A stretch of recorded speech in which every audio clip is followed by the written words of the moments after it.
Paramagnetic होता है। अभी ऑक्सीजन मॉलिक्यूल पैरामैग्नेटिक है, इसको कैसे एक्सप्लेन करें? इससे पहले जितनी भी थ्योरीज अभी हमने डिस्कस की उनमें से कोई भी इस कंसेप्ट को एक्सप्लेन करने में कैपेबल नहीं है, ना हाइब्रिडाइजेशन, ना valence shell electron pair repulsion theory, ना वैलेंस बॉन्ड थ्योरी। तो अब इसके लिए एक नया कंसेप्ट आ रहा है कि कैसे मॉलिक्यूल्स पैरामैग्नेटिक या डायमैग्नेटिक होते हैं। तो यहाँ पर कहा जाता है कि एटॉमिक ऑर्बिटल्स, जैसे हाइब्रिडाइजेशन में क्या होता है, एटॉमिक ऑर्बिटल की मिक्सिंग होती है तो हाइब्रिड ऑर्बिटल्स बनते हैं। यहाँ कहते हैं एटॉमिक ऑर्बिटल्स की मिक्सिंग से मॉलिक्यूलर ऑर्बिटल्स का फॉर्मेशन होता है। नियरली इक्वल एनर्जी के ऑर्बिटल्स आपस में मिक्स करते हैं और उनसे बॉन्ड फॉर्मेशन। यदि गेट लगा तो आप बोल रहे दोनों ने लगा दे। आप कहते हैं कि bonding orbital, anti bonding orbital, sigma, pi, ये सब कुछ। तो आपको इससे अच्छे समझने के लिए हम इसके बिल्कुल बेसिक कंसेप्ट पे चलते हैं। बेसिक कंसेप्ट क्या कि जैसे हम मानते हैं कि दो एटॉमिक ऑर्बिटल की mixing just like a wave, जैसे दो वेव की मिक्सिंग होती है वैसे दो एटॉमिक ऑर्बिटल की मिक्सिंग।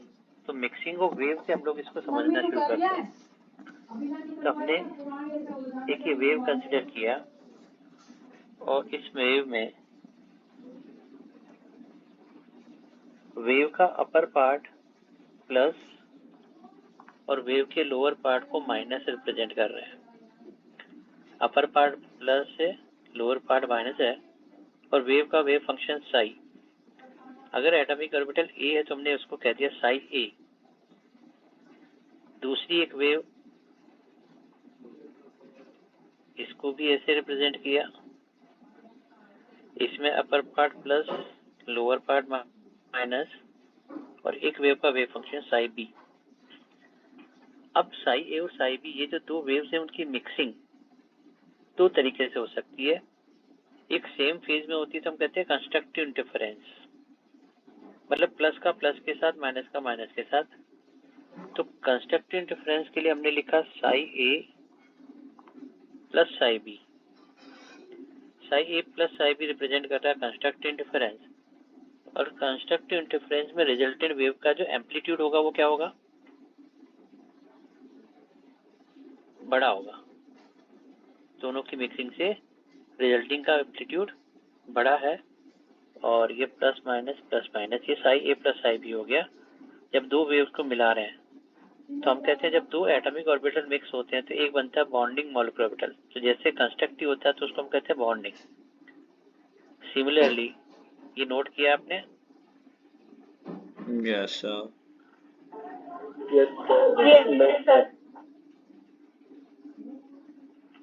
अब अगर दोनों वेव आपस में out of the phase mix हो रही है, out of the phase mix होने का मतलब एक वेव का अपर पार्ट है प्लस माइनस और सेकंड वेव का लोअर पार्ट है, मतलब ये सेकंड वाली वेव ऐसे minus plus minus plus, minus plus. तो अब इन दोनों की मिक्सिंग हो रही है जिसको हमने लिखा साई ए, इसको लिखा साई बी। अब आउट ऑफ द फेज है तो हम लिखते हैं psi A minus psi B, plus लिखते हैं तो कंस्ट्रक्टिव और माइनस लिखते थे डिस्ट्रक्टिव। और डिस्ट्रक्टिव जो वेव बनेगी उसका एम्पलीट्यूड क्या होगा, छोटा होगा, स्मॉलर हो जाएगा। तो हम कहते हैं कि जैसे दो वेव की मिक्सिंग से दो पैटर्न बनते हैं कंस्ट्रक्टिव डिस्ट्रक्टिव, वैसे ही अब हम कह रहे हैं दो एटॉमिक ऑर्बिटल की मिक्सिंग से दो मॉलिक्यूलर ऑर्बिटल बनेंगे, एक बॉन्डिंग एक एंटी बॉन्डिंग। यहाँ तक का पोर्शन आपको समझ में आया? दो पैटर्न मिक्सिंग के, कंस्ट्रक्टिव डिस्ट्रक्टिव। अब हम ये कहते हैं कि जब इनकी मिक्सिंग से मॉलिक्यूलर ऑर्बिटल बनता है तो उस मॉलिक्यूलर ऑर्बिटल को लिख रहे हैं psi M O molecular orbital. तो ये दो तरीके से बन सकता है, psi A plus minus psi B, मतलब एक बार साई ए प्लस बी हो गया और एक से साई ए माइनस बी हो गया। अब जो ए प्लस बी उसको कहते हैं बॉन्डिंग, तो हम कहते हैं bonding molecular orbital. Bonding molecular orbital बनेगा, ये हो जाएगा Sai A plus psi B. और जो एंटी बॉन्डिंग मॉलिक्यूलर ऑर्बिटल है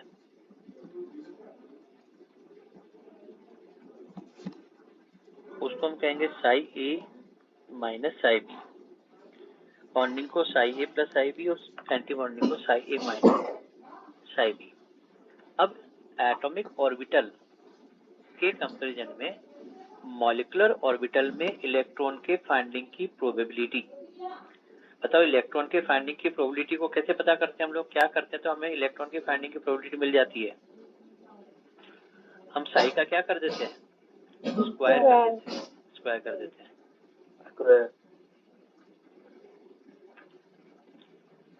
तो अब अगर साई का स्क्वायर करते हैं मतलब बॉन्डिंग में इलेक्ट्रॉन की प्रोबेबिलिटी को साई बी का स्क्वायर कर दिया।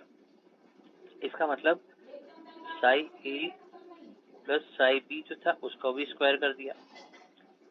अब psi A plus psi B के स्क्वायर को हम लिख सकते हैं psi A square plus psi B square plus 2 psi A psi B. इसका मतलब इंडिविजुअल एटॉमिक ऑर्बिटल में प्रोबेबिलिटी थी साई ए का स्क्वायर, इंडिविजुअल बी में था साई बी। तो मॉलिक्यूलर ऑर्बिटल में बॉन्डिंग में जो प्रोबेबिलिटी है उसमें इंडिविजुअल से कुछ टर्म ऐड हो रही है, 2 साई ए साई बी इसमें ऐड हो रही है। तो हम कहते हैं बॉन्डिंग मॉलिक्यूलर में इलेक्ट्रॉन की डेंसिटी ज्यादा हो रही है, प्रोबेबिलिटी बढ़ रही है, स्टेबिलिटी ज्यादा है। Psi A for anti bonding का स्क्वायर किया हम लिखते हैं psi A minus psi B का होल स्क्वायर। अब इसको लिखते हैं psi A square plus psi B square minus 2 psi A psi B. इसका मतलब इंडिविजुअल एटॉमिक ऑर्बिटल में जितनी प्रोबेबिलिटी थी ए स्क्वायर बी स्क्वायर उसमें से कुछ कंपोनेंट सब्सट्रैक्ट हो रहा है। तो बॉन्डिंग के अंदर ये कंपोनेंट इंक्रीज हो रहा है और एंटी बॉन्डिंग के अंदर ये कंपोनेंट डिक्रीज हो रहा है। तो हम कहते हैं बॉन्डिंग की स्टेबिलिटी ज्यादा होती है, एंटी बॉन्डिंग की स्टेबिलिटी कम होती है। यहाँ तक ये बॉन्डिंग एंटी बॉन्डिंग की प्रोबेबिलिटी को समझ में आया आप लोगों को? ठीक है। अब हम कहते हैं एटॉमिक ऑर्बिटल की मिक्सिंग को विजुलाइज करने के लिए हम लोग यूज करते हैं linear combination of atomic orbital, LCAO, linear combination of atomic orbitals. तो देखो इसको मैं यहाँ पर कह रहा हूँ मॉलिक्यूलर ऑर्बिटल का फॉर्मेशन कैसे होता है। तो हमने लिखा है यहाँ पर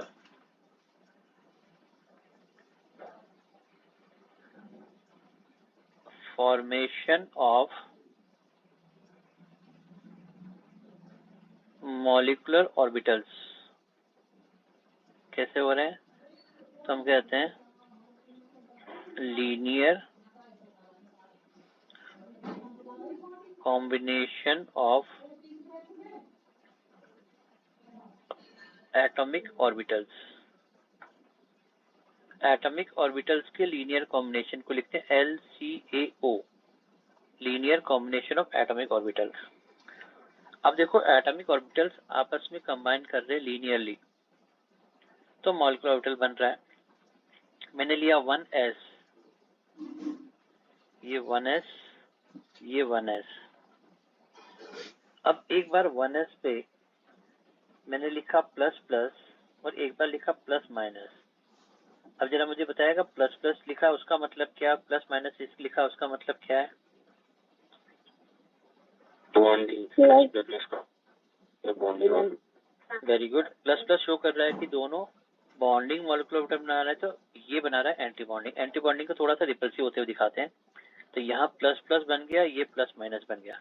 तो ये जो बना ये बना बॉन्डिंग मॉलिक्यूलर ऑर्बिटल, ये बना एंटी बॉन्डिंग मॉलिक्यूलर ऑर्बिटल। अब क्योंकि 1s से बना और बॉन्डिंग से बनता सिग्मा, हम इसको लिखते हैं ये सिग्मा। तो 1s बॉन्डिंग मॉलिक्यूलर ऑर्बिटल है और सिग्मा 1s एंटी बॉन्डिंग के लिए स्टार लगा देते हैं, स्ट्रिक्स लगा देते हैं। तो ये बन गया सिग्मा 1s एंटी बॉन्डिंग। अच्छा बताओ नोड का मतलब क्या होता है?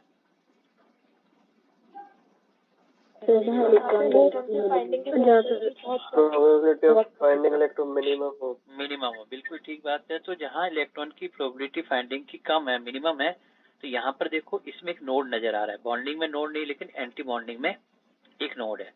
जैसे 1s कंबाइन करके sigma 1s bonding anti bonding बनता है, सिमिलर पैटर्न पर अब 2s भी आपस में कंबाइन कर लेगा। शिफ्ट कर दो थोड़ा सा ऊपर इसको।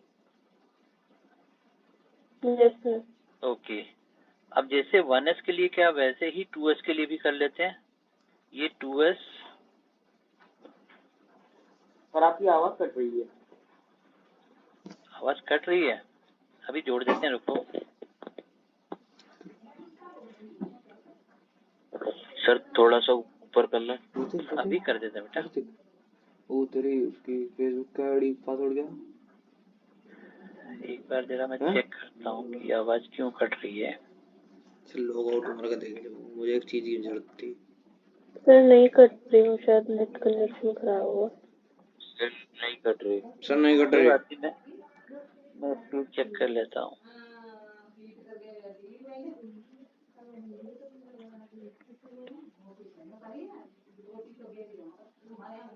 अरे वाह, 87, 89, 90, 90 Mbps। अरे 90 Mbps तो बहुत है। नहीं कट रही है भाई, नहीं कट रही, चेक कर लिया। ठीक है, 2s आपस में कंबाइन कर रहे हैं, एक बॉन्डिंग एक एंटी बॉन्डिंग। जैसे 2s में आपने प्लस प्लस लिखा, ये प्लस माइनस किया, तो ये बॉन्डिंग मॉलिक्यूलर ऑर्बिटल, ये एंटी बॉन्डिंग मॉलिक्यूलर ऑर्बिटल। अब क्योंकि ये 2s की वजह से बन रहे थे, तो इसको मैंने नाम दे दिया, ये sigma 2s bonding, sigma 2s anti bonding. तो पैटर्न सेम रहा, 1s की जगह 1s लिख दिया, 2s की जगह 2s लिख दिया। अब बात आती है 2p की। तो देखो 2p में px, py, pz में से इंटर न्यूक्लियर एक्सिस किसको माना था भाई हमने? pz को, 2pz को ना। अब z axis inter nuclear axis है, तो उस पे जो ऑर्बिटल होंगे वो आमने सामने ऐसे ओवरलैप करेंगे, 2pz विथ 2pz और 2pz विथ 2pz। एक सेकेंड,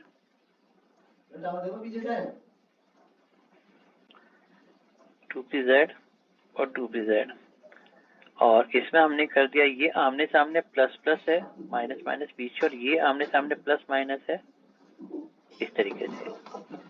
ये 2pz 2pz। अब pz आमने सामने, तो उससे बनेगा सिग्मा। तो देखो यहाँ पर बीच में एक ऐसे, इसको आपने लिखा प्लस प्लस माइनस माइनस, और एंटी बॉन्डिंग को थोड़ा सा रिपल्सिव होते हुए दिखा दिया इस तरीके से। ये प्लस माइनस माइनस प्लस, ये बॉन्डिंग मॉलिक्यूलर ऑर्बिटल बना, ये एंटी बॉन्डिंग मॉलिक्यूलर ऑर्बिटल बना। अब क्योंकि ये सिग्मा बन रहा है, तो इसको हमने लिखा, ये है sigma 2pz bonding molecular orbital, थोड़े से सिग्मा 2pz 4 बादाम दे दो। मतलब नोड किस में होगा, बॉन्डिंग में या एंटी बॉन्डिंग में? एंटी बॉन्डिंग में एक नोड हमें नजर आ रहा है, तो बॉन्डिंग में अभी नोड नहीं है, एंटी बॉन्डिंग में एक नोड है। यहाँ तक का पैटर्न आपने नोट कर लिया। अब pz तो सिग्मा बना लिया, अब बच गए दो, px और py। अब ये एक दूसरे के परपेंडिकुलर है, तो जब ये परपेंडिकुलर है तो इनकी ऑर्बिटल की मिक्सिंग कुछ ऐसे होगी, आमने सामने, साइड बाय साइड। तो थोड़ा सा नीचे कर लो, अभी कर देते हैं बेटा, ये लो।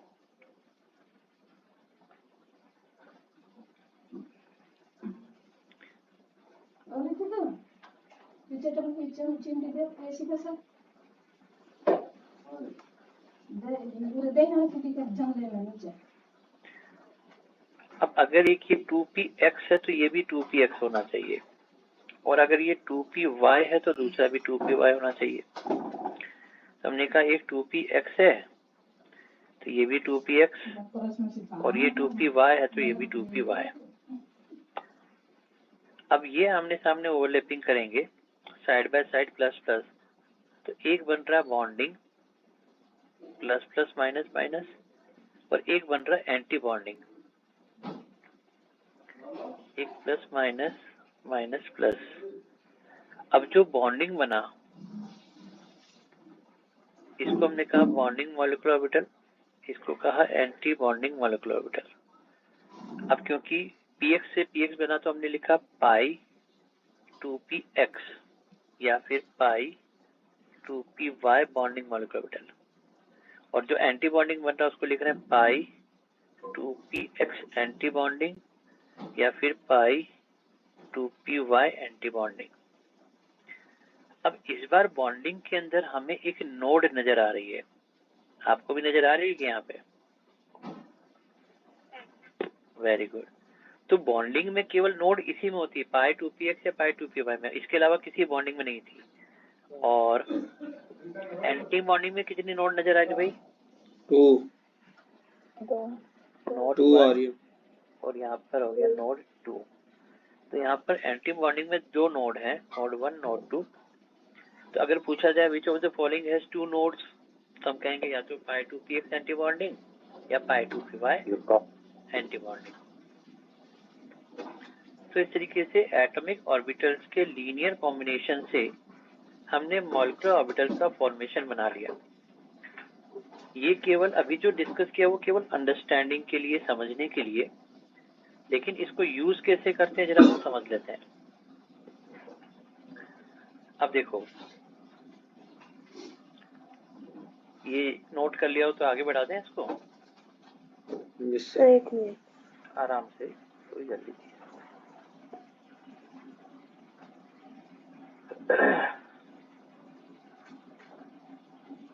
सर अगर हम 1s के केस में दोनों नेगेटिव लेने तो भी बॉन्डिंग ऑर्बिटल ही बनेगी ना? हाँ वही है कि उसको जैसे कहते ना कि हम सामने टीवी लगी हुई है और सामने चेयर पे बैठ के जो है ना टीवी देख रहे हैं, सामने दिख रही है, ठीक है।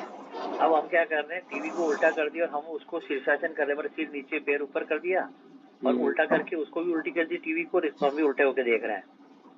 तो दोनों एक ही बात है कि अलग अलग बात है?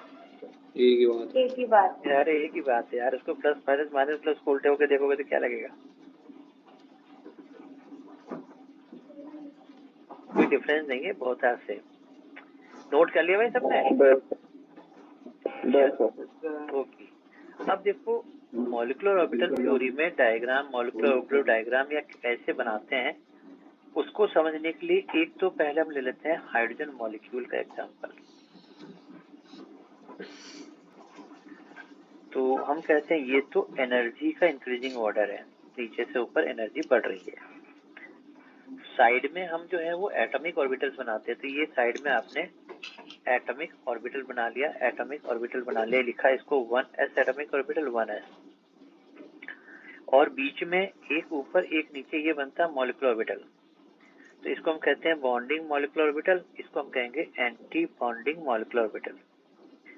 डॉट डॉट करके आप ऐसे चाहे लाइन इसको ऐसे बना सकते हैं, रिप्रेजेंट कर सकते हैं कि ये लेवल एनर्जी।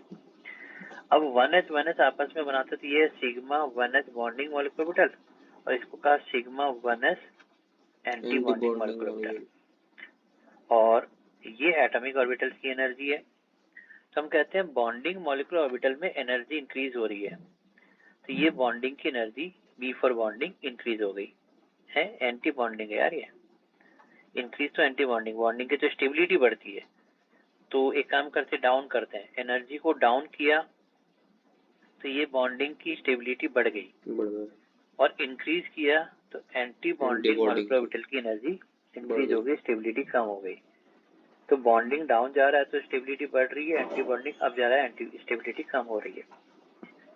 ये तो मॉलिक्यूलर ऑर्बिटल डायग्राम है। अब हाइड्रोजन के लिए लेना है तो हम कहते हैं एक हाइड्रोजन के पास 1s, तो मैंने यहाँ पर एक हाइड्रोजन के पास 1s, दूसरे हाइड्रोजन के पास 1s में 1 इलेक्ट्रॉन।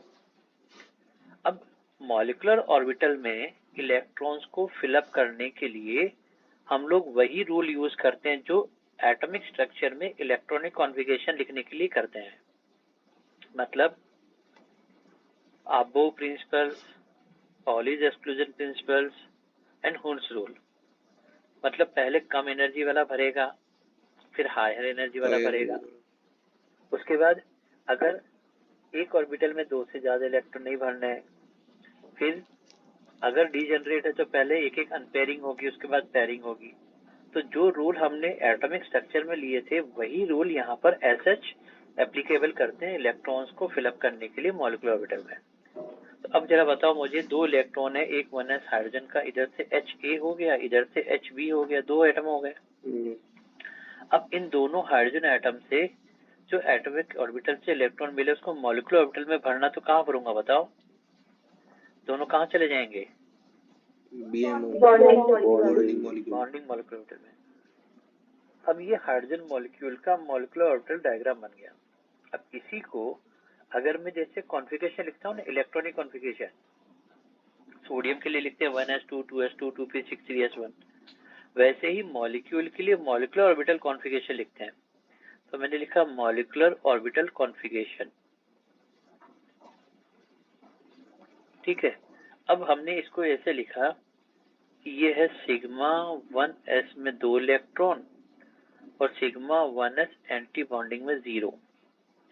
अगर मैं इतना लिख देता हूं तो ये पूरा डायग्राम अपने आप में अंडरस्टूड है क्या, कि सिग्मा 1s में 2 इलेक्ट्रॉन है, सिग्मा 1s एंटी बॉन्डिंग में 0 है। लेफ्ट टू राइट यहाँ पर डायग्राम में एनर्जी नीचे से ऊपर बढ़ती है और कॉन्फ़िगरेशन में एनर्जी लेफ्ट से राइट में बढ़ती है। तो देखो 1s की एनर्जी कम है, 1s एंटी बॉन्डिंग की एनर्जी ज्यादा है। तो ये इसका ms मॉलिक्यूलर ऑर्बिटल कॉन्फ़िगरेशन हो गया। अब यहाँ पर एक चीज हम चेक करते हैं, ये कहलाता है बॉन्ड ऑर्डर। क्या फॉर्मूला यूज करते हैं बॉन्ड ऑर्डर का? तो electrons in bonding molecular orbital minus electrons in anti bonding molecular orbital divided by 2। जितने इलेक्ट्रॉन बॉन्डिंग में है माइनस जितने इलेक्ट्रॉन एंटी बॉन्डिंग में डिवाइडेड बाय 2 करने पर आपको उसका बॉन्ड ऑर्डर मिल जाता है। बॉन्ड ऑर्डर से हमें क्या पता चलता है? बॉन्ड लेंथ और stability, number of bond.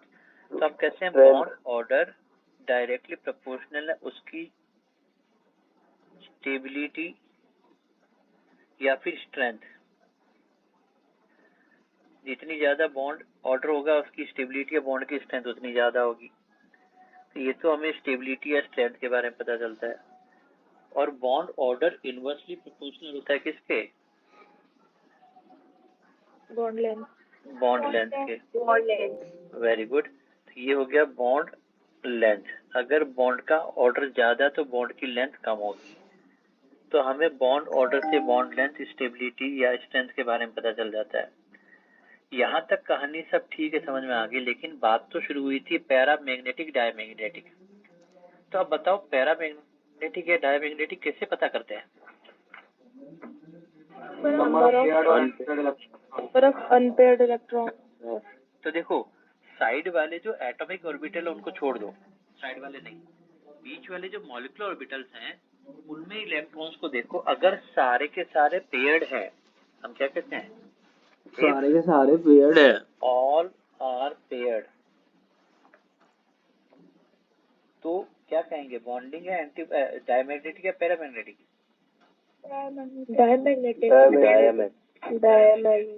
Diamagnetic. अगर सारे के सारे इलेक्ट्रॉन जो मॉलिक्यूलर ऑर्बिटल में सारे ऑल आर पेयर्ड, तो हम कहेंगे कि ये डायमैग्नेटिक है। और एक भी अनपेयर्ड है, if any one is unpaired, एक भी अनपेयर्ड है, तो आप कहते हैं क्या? ये पैरामैग्नेटिक। एक भी अनपेयर्ड है तो पैरामैग्नेटिक, और सारे के सारे पेयर्ड हैं तो डायमैग्नेटिक। अब ये चीज हमने नोट कर ली। अब जरा H2 मॉलिक्यूल की तरफ चलते हैं। H2 में हमें क्या दिख रहा है? सारे के सारे पेयर्ड हैं, तो हाइड्रोजन मॉलिक्यूल का नेचर क्या कहेंगे? डायमैग्नेटिक नेचर हो गया। बॉन्ड ऑर्डर काउंट करो कितना आ रहा है बॉन्ड ऑर्डर? बॉन्डिंग में 2 minus anti bonding 0/2, 2 minus 0/2, bond order इसका 1 हो गया। तो हाइड्रोजन मॉलिक्यूल के लिए बॉन्ड ऑर्डर 1 है, डायमैग्नेटिक नेचर है, और ये इसका कॉन्फ़िगरेशन। यहाँ तक समझ में आया आपको?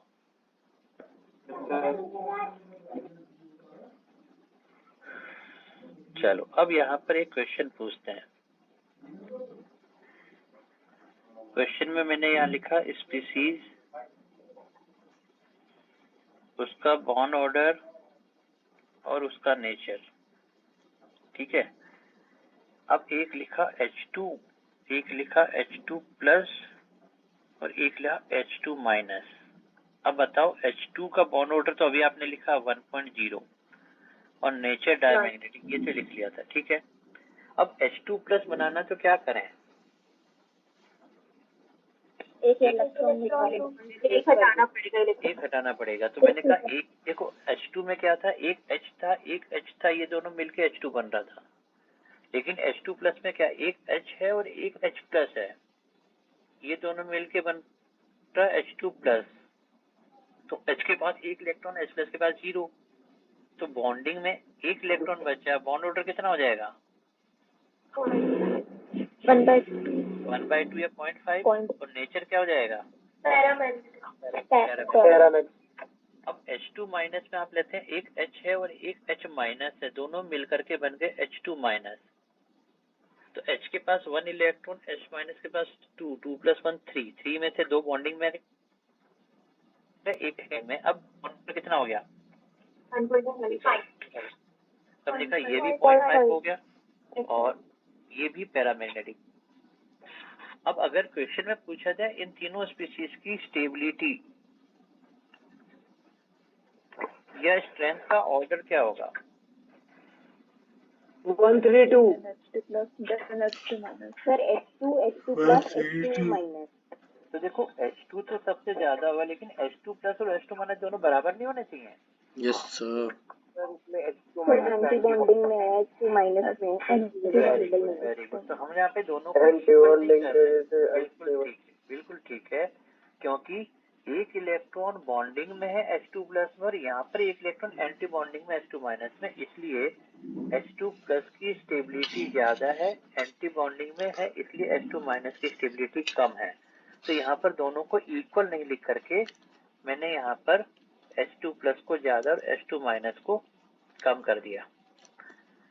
ये तीनों पॉइंट क्वेश्चन के समझ में आया आपको? Yes sir. अब देखिए, अगर इसी पैटर्न पर अब हम दूसरा लेते हैं हीलियम मॉलिक्यूल। अब जैसे ही हीलियम का नाम लिया, सबको पता है ये तो नोबल गैस है, मॉलिक्यूल बनता ही नहीं, लेकिन फिर भी एक्सप्लेन कैसे करते हैं, तो एक्सप्लेनेशन में हमने कहा ये एनर्जी का इंक्रीजिंग ऑर्डर, ये एटॉमिक ऑर्बिटल, ये बॉन्डिंग एंटी बॉन्डिंग, इसको हमने कहा ये 1s और ये sigma 1s bonding, sigma 1s anti bonding. एक तरफ एक हीलियम एटम, दूसरी तरफ दूसरा हीलियम एटम, एक हीलियम के पास 2 इलेक्ट्रॉन, दूसरे के पास भी 2 इलेक्ट्रॉन, टोटल 4 इलेक्ट्रॉन में से 2 बॉन्डिंग में फिलअप कर दिए, 2 एंटी बॉन्डिंग में फिलअप कर दिए। अब बॉन्ड ऑर्डर कितना हो गया, 2 - 2/2 0। हम कहेंगे बॉन्ड ऑर्डर 0 है, इसलिए कहेंगे मॉलिक्यूल डज नॉट एग्जिस्ट। भाई दोनों के बीच में कोई बॉन्ड ही नहीं है। अब दोनों के बीच में बॉन्ड नहीं है, इसलिए हीलियम 2 मॉलिक्यूल एग्जिस्ट नहीं करता। यहां तक समझ में आया आपको?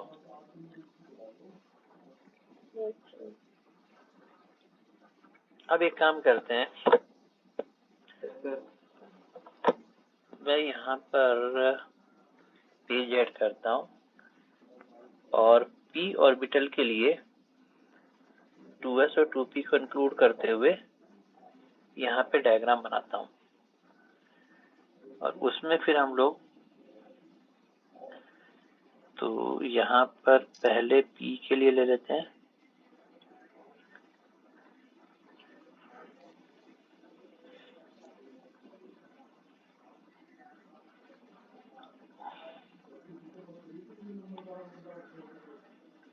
अप टू नाइट्रोजन के लिए कॉम्बिनेशन में लीव यूज कर रहा हूँ।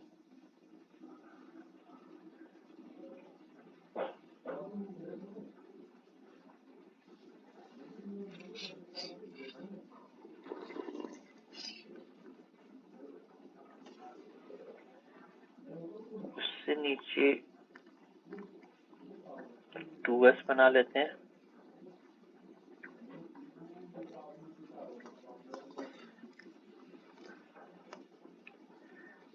उससे नीचे 1s बना लेते हैं।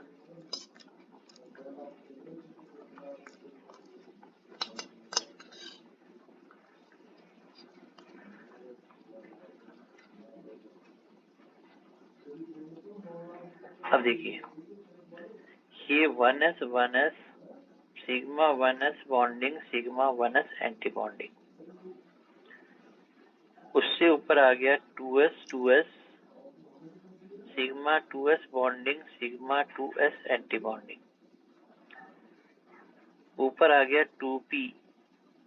2p पाई 2px पाई 2py सिग्मा 2pz बॉन्डिंग, फिर आ गया पाई 2px एंटी बॉन्डिंग पाई 2py एंटी बॉन्डिंग, और ये बन गया sigma 2pz anti bonding.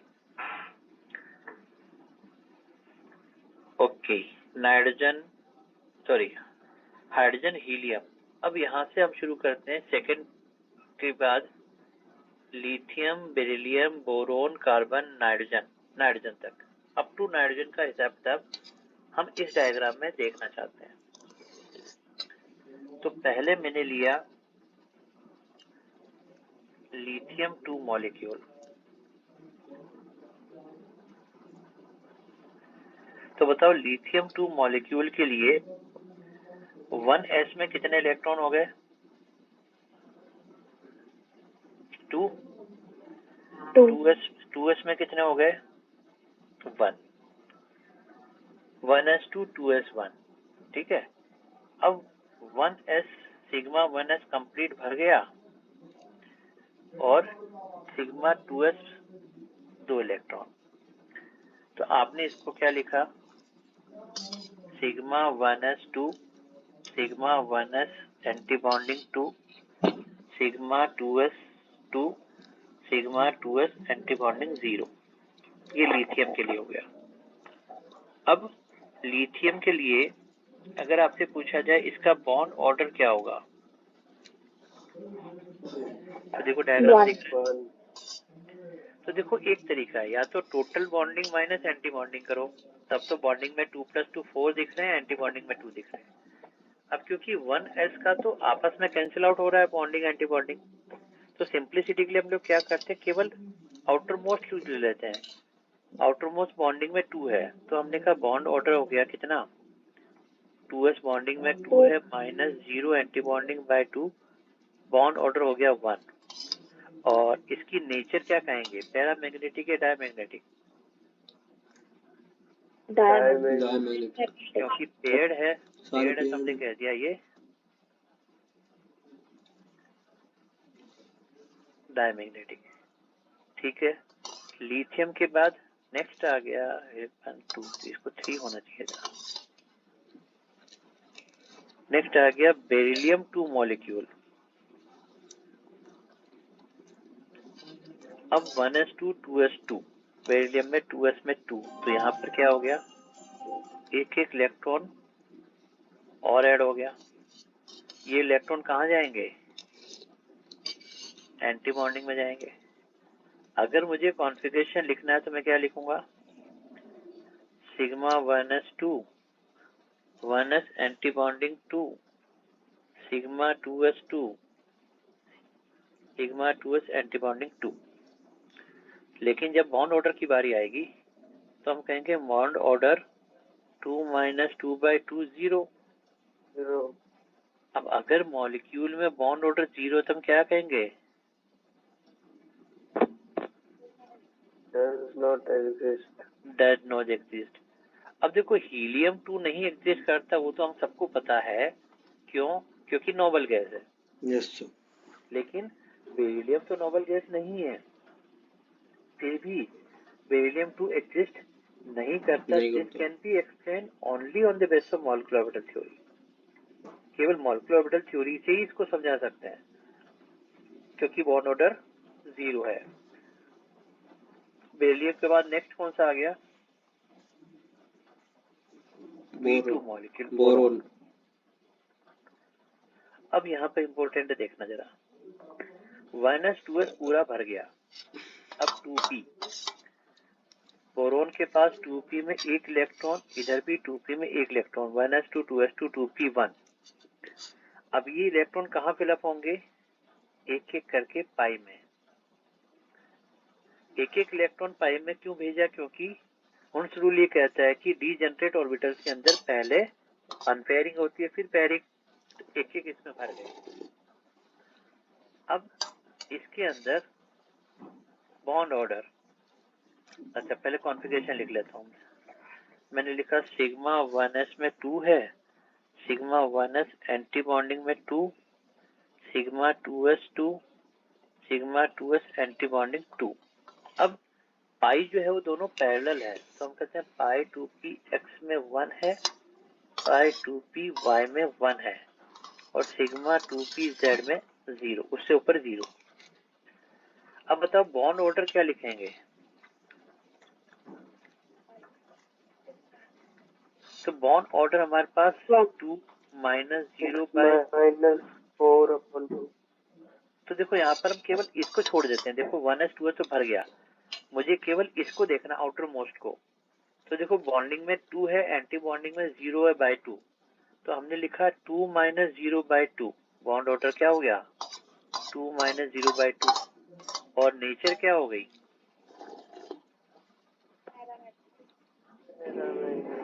Nature हो गया पैरामैग्नेटिक। अब B2 मॉलिक्यूल को मैं स्टार लगा करके इसलिए नोट करता हूँ क्योंकि इस पर्टिकुलर के अंदर सिग्मा के अंदर इलेक्ट्रॉन नहीं है, लेकिन पहले पाई में है। इसमें सिग्मा नहीं है लेकिन पाई है, तो इस मॉलिक्यूल को स्टार लगा के लिखते हैं, this is only pi bond molecule. ये वर्ड यूज करते हैं, ओनली पाई बॉन्ड मॉलिक्यूल कहा जाता है B2 मॉलिक्यूल को, क्योंकि इसके अंदर पाई बॉन्ड में इलेक्ट्रॉन है, सिग्मा में नहीं है। अच्छा, और बॉन्ड ऑर्डर कितना है? 1। बॉन्ड ऑर्डर 1 है, इसलिए इसको 1 पाई बॉन्ड मॉलिक्यूल कहते हैं।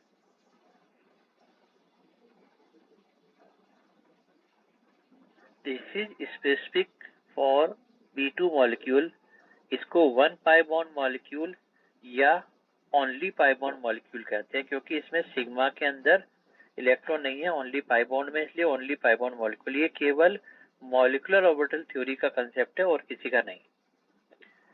B2 के बाद नेक्स्ट आता है C2 मॉलिक्यूल,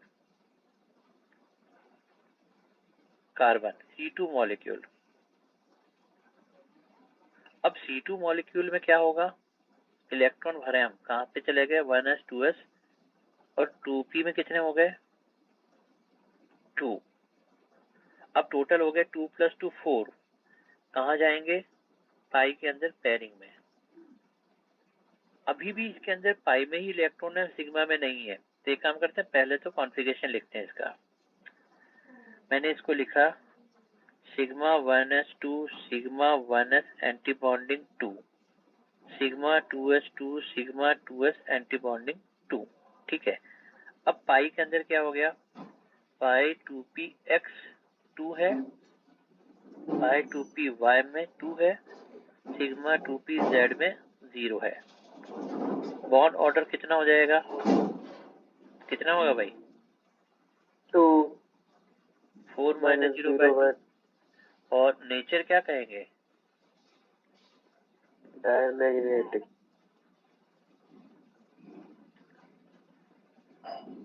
डायमैग्नेटिक।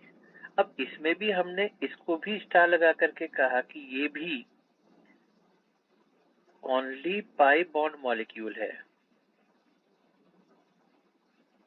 तो अगर कहा जाए ओनली पाई बॉन्ड मॉलिक्यूल तो 2 है, B2 एंड C2, लेकिन इसका बॉन्ड ऑर्डर 2 है, इसलिए इसको कहते हैं 2 पाई बॉन्ड मॉलिक्यूल। B2 को कहते हैं 1 पाई बॉन्ड मॉलिक्यूल और C2 को कहते हैं 2 पाई बॉन्ड मॉलिक्यूल।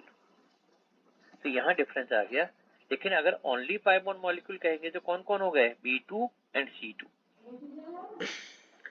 ये दोनों स्पेसिफिक पॉइंट आपको याद रहेंगे। B2 C2 को हम ओनली पाई बॉन्ड मॉलिक्यूल, एक को 1 पाई बॉन्ड मॉलिक्यूल, दूसरे को 2 पाई बॉन्ड मॉलिक्यूल कहते हैं। ये पॉइंट आपके लिए क्लियर है? Yes, sir. Okay Yes. बेटा एक बार रिपीट करो, आपकी आवाज कट के बीच में आवाज नहीं आई पूरी, दोबारा बोलिए। सर जो आपने कहा था ओनली पाई बॉन्ड मॉलिक्यूल्स होते हैं वो कैसे होते हैं वो एक बार बता। इसको देखो, बिल्कुल बढ़िया बात है, अच्छे समझना। यहाँ पर इस डायग्राम में p ऑर्बिटल आपस में ओवरलैपिंग कर रहे हैं, तो सिग्मा ऑर्बिटल्स के अंदर सिग्मा बॉन्डिंग में इलेक्ट्रॉन्स हैं, लेकिन नहीं, पाई बॉन्डिंग में इलेक्ट्रॉन है लेकिन सिग्मा में नहीं है। अब बॉन्ड ऑर्डर 1 बन रहा, मतलब 1 पाई बॉन्ड है, बॉन्ड ऑर्डर 2 है, इसका मतलब 2 पाई बॉन्ड है। पाई बॉन्ड तो है लेकिन सिग्मा में तो इलेक्ट्रॉन है ही नहीं, तो इसमें सिग्मा में बॉन्ड नहीं बन रहा है। तो हम कहते हैं ये एक मॉलिक्यूल है जिसमें पाई बॉन्ड तो है लेकिन सिग्मा बॉन्ड नहीं है। अब पाई बॉन्ड है सिग्मा बॉन्ड नहीं, तो इसको क्या कहेंगे, ओनली पाई बॉन्ड मॉलिक्यूल, जिसमें ओनली पाई बॉन्ड है। तो ये टर्म सिग्मा बॉन्ड यस, जो नीचे 2s है नीचे वाले तो ऑर्बिटल अंदर तो कैंसिल हो गया ना बॉन्ड ऑर्डर, बॉन्ड ऑर्डर तो कैंसिल हो गया, सिग्मा 1s 2s तो कैंसिल हो गया। बॉन्ड को देखें तो सिग्मा बॉन्ड नहीं देखना, बेटा देखना नहीं है, ये इस थ्योरी के हिसाब से, according to molecular orbital theory. क्योंकि अगर आप देखेंगे तो गलत हो जाएगा आंसर, -1 हो जाएगा। हमें तो 4 नंबर चाहिए, और 4 नंबर के लिए क्या करना पड़ेगा, जो थ्योरी कहती वही कर लेंगे हम। तो थ्योरी कहती है कि ओनली पाई बॉन्ड है, तो हम ध्यान रखेंगे कि ओनली पाई बॉन्ड है। अगर क्वेश्चन आ गया हम कह देंगे ओनली पाई बॉन्ड मॉलिक्यूल किस में होता है बताओ, B2 एंड C2। बस हमें सब वही करना जिससे नंबर मिल जाए 4, -1 नहीं करना अपने को कोई भी। बात समझ में आई है? बाकी चीजें तो मेडिकल कॉलेज में जाके समझ लेंगे, बस अभी इतना ही है कि 4 बचाने हैं, लेके आने हैं, और -1 को बचाना है। अभी कर देते बेटा। ये लो, ये B2 और C2 यहाँ तक आ गए। अब नेक्स्ट चलते हैं N2 मॉलिक्यूल। तो देखो नंबर कितना था यार, ये था 6, ओके 7। Nitrogen molecule. अब देखो नाइट्रोजन मॉलिक्यूल के लिए फिर से P में आते हैं। P में यहाँ पर P3 हो गया, यहाँ पर P3 हो गया, टोटल 6 इलेक्ट्रॉन है, तो 4 तो पाई में चले गए, अब 2 चले गए सिग्मा में। अब इसमें सिग्मा में तो अब ये ओनली पाई बॉन्ड वाला कंसेप्ट यहाँ खत्म हो गया, अब इसमें नहीं है, इसमें 1 सिग्मा 2 पाई है। तो अब आप इसको कैसे लिख रहे हैं, आप इसको लिख रहे हैं sigma 1s2 1s anti bonding 2, sigma 2s2 sigma 2s anti bonding 2। अब पाई के अंदर 2px में 2 है, पाई के 2py में 2 है, और सिग्मा 2pz में 2 है। बॉन्ड ऑर्डर कितना हो जाएगा बताओ, 3 6 - 0/2, बॉन्ड ऑर्डर हो गया 3, और नेचर क्या हो जाएगा, डायमैग्नेटिक। तो नेचर डायमैग्नेटिक हो गया, ठीक है।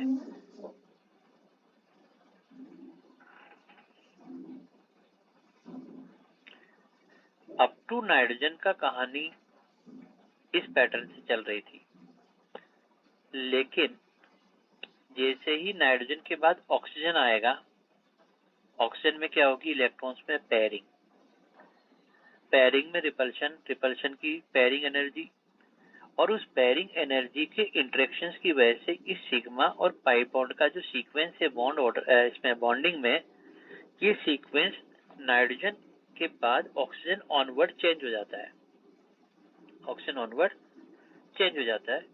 ये सीक्वेंस जब ऊपर नीचे हो गया तो इसको याद रखने के लिए हमने क्या कहा, एक शॉर्टकट बनाया। शॉर्टकट में कहा कि अगर मुझे कॉन्फ़िगरेशन लिखता है अप टू नाइट्रोजन, तो मैं कहता हूं it is like therefore and therefore.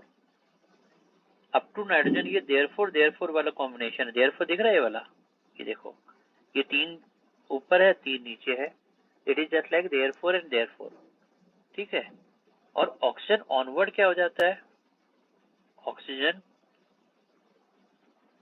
Onwards, ऊपर वाला तो देयरफॉर है और नीचे वाला इसको क्या कहते हैं, because, therefore because therefore since. तो यहाँ पर up to nitrogen therefore combination लिखना है, ऑक्सीजन ऑनवर्ड देयरफॉर सिंस लिखना है।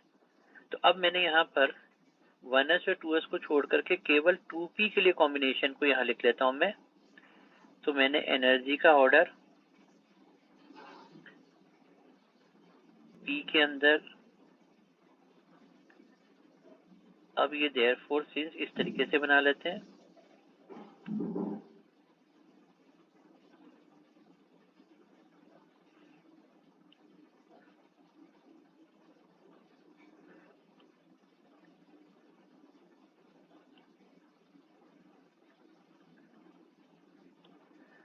इसको हमने लिखा 2p, ये 2p, सिग्मा 2pz बॉन्डिंग, पाई 2px बॉन्डिंग, पाई 2py बॉन्डिंग, पाई 2px एंटी बॉन्डिंग, पाई 2py anti bonding, sigma 2pz anti bonding.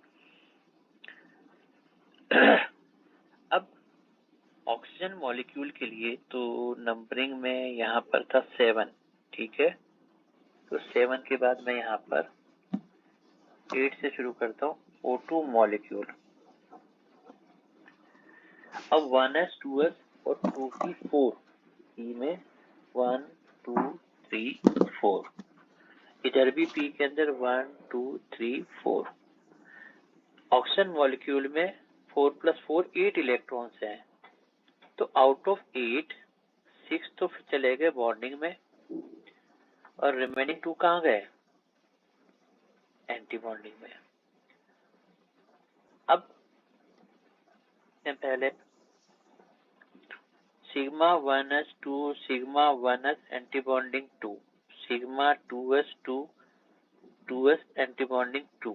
अब नहीं, पहले नीचे सिग्मा 2pz 2, उसके बाद पाई 2px के अंदर 2 है, पाई 2py में 2 है, और यहाँ पर आ गया पाई 2px एंटी बॉन्डिंग में 1 और पाई 2py एंटी बॉन्डिंग में 1। अब बताओ बॉन्ड ऑर्डर कितना लिखेंगे, 6 - 2/2 बॉन्ड ऑर्डर हो गया 2। और नेचर क्या हो गई, पैरामैग्नेटिक।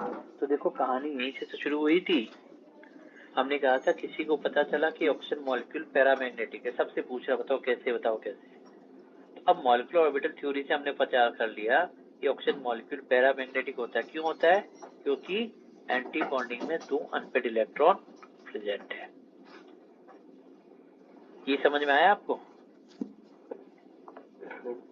अब सेम पैटर्न पर एक क्वेश्चन यहाँ पर डिस्कस कर लेते हैं। यहाँ पर मैंने क्वेश्चन में पूछा कि species, bond order and nature. अब मैंने यहाँ पर 4 स्पीसीज लिखी, O2 plus O2 O2 minus O2 2 minus. अब 4 में से एक मैं सॉल्व करके बता देता हूँ। O2 के लिए हम कहते हैं O + O मिल करके बनता है O2। बॉन्ड ऑर्डर था 6 - 2/2, मतलब बॉन्ड ऑर्डर था 2 और नेचर था पैरामैग्नेटिक। अब बाकी 3 आप बता दो।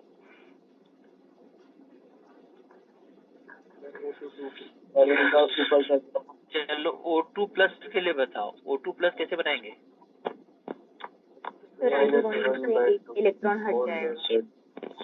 तो हमने कहा एक O है एक O प्लस है, तो O2 प्लस, तो एक इलेक्ट्रॉन एंटी बॉन्डिंग से हट गया। अब बॉन्ड ऑर्डर कितना आ गया, 6 - 1/2 2.5। नीचे क्या हो जाएगा, पैरा, वेरी गुड। अब मुझे बताओ O2 माइनस को कैसे लिखोगे? O2 minus O minus become O2 minus. तो अब मतलब एंटी बॉन्डिंग में एक और बढ़ गया, 3 हो गए ना, तो 6 माइनस 3/2 बॉन्ड ऑर्डर 1.5 नेचर क्या हो जाएगा? पैरा। और O2 2 माइनस को कैसे लिखेंगे? O minus and O minus become 2 minus. तो अब ये हो गया एंटी बॉन्डिंग में कितने? 4। तो 6 माइनस 4/2 बॉन्ड ऑर्डर 1 है और नेचर क्या हो जाएगा? पैरा। अरे भाई डायमैग्नेटिक बेटा, पेयरिंग होगी। अब क्वेश्चन पूछा, ये चारों ऑप्शन लिखे हुए हैं, O2 plus, O2, O2 minus, O2 2 minus, और क्वेश्चन में पूछा which of the following is not paramagnetic. O2 2 minus. तो नॉट पैरामैग्नेटिक का मतलब हो गया डायमैग्नेटिक, ये हो जाएगा O2 2 माइनस। अगर क्वेश्चन में इनकी बॉन्ड स्ट्रेंथ का ऑर्डर पूछा बॉन्ड स्ट्रेंथ या स्टेबिलिटी का ऑर्डर पूछे तो बताओ ऑर्डर क्या लिखना चाहिए?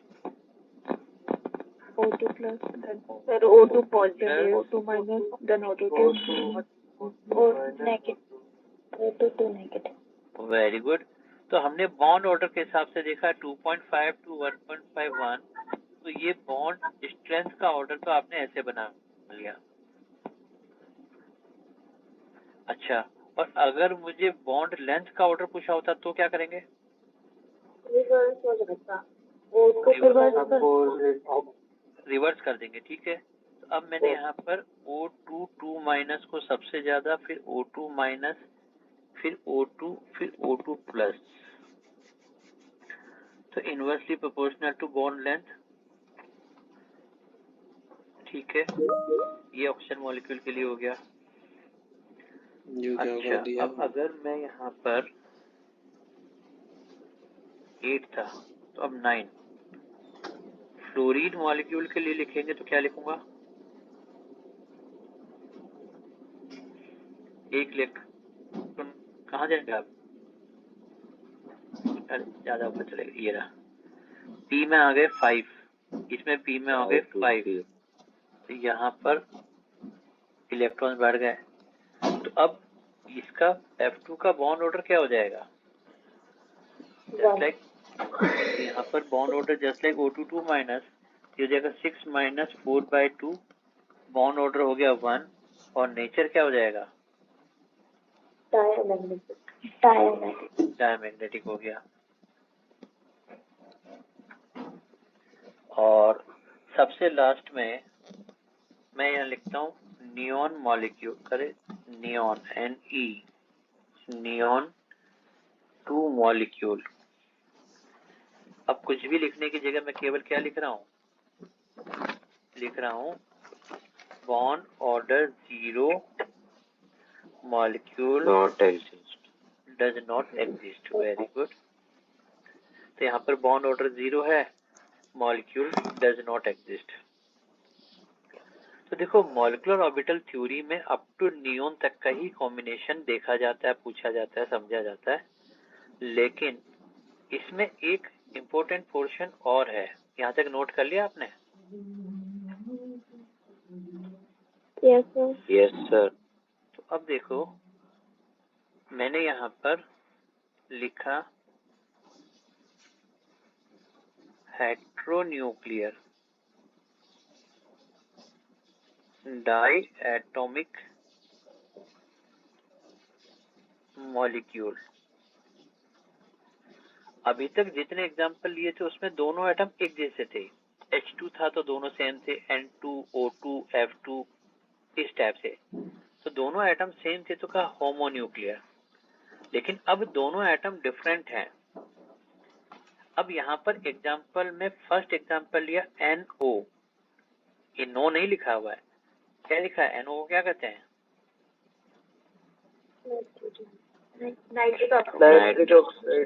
नाइट्रिक ऑक्साइड, ठीक है। अब NO मॉलिक्यूल में केवल p ऑर्बिटल के लिए बनाता हूं तो एक तरफ नाइट्रोजन, एक तरफ ऑक्सीजन,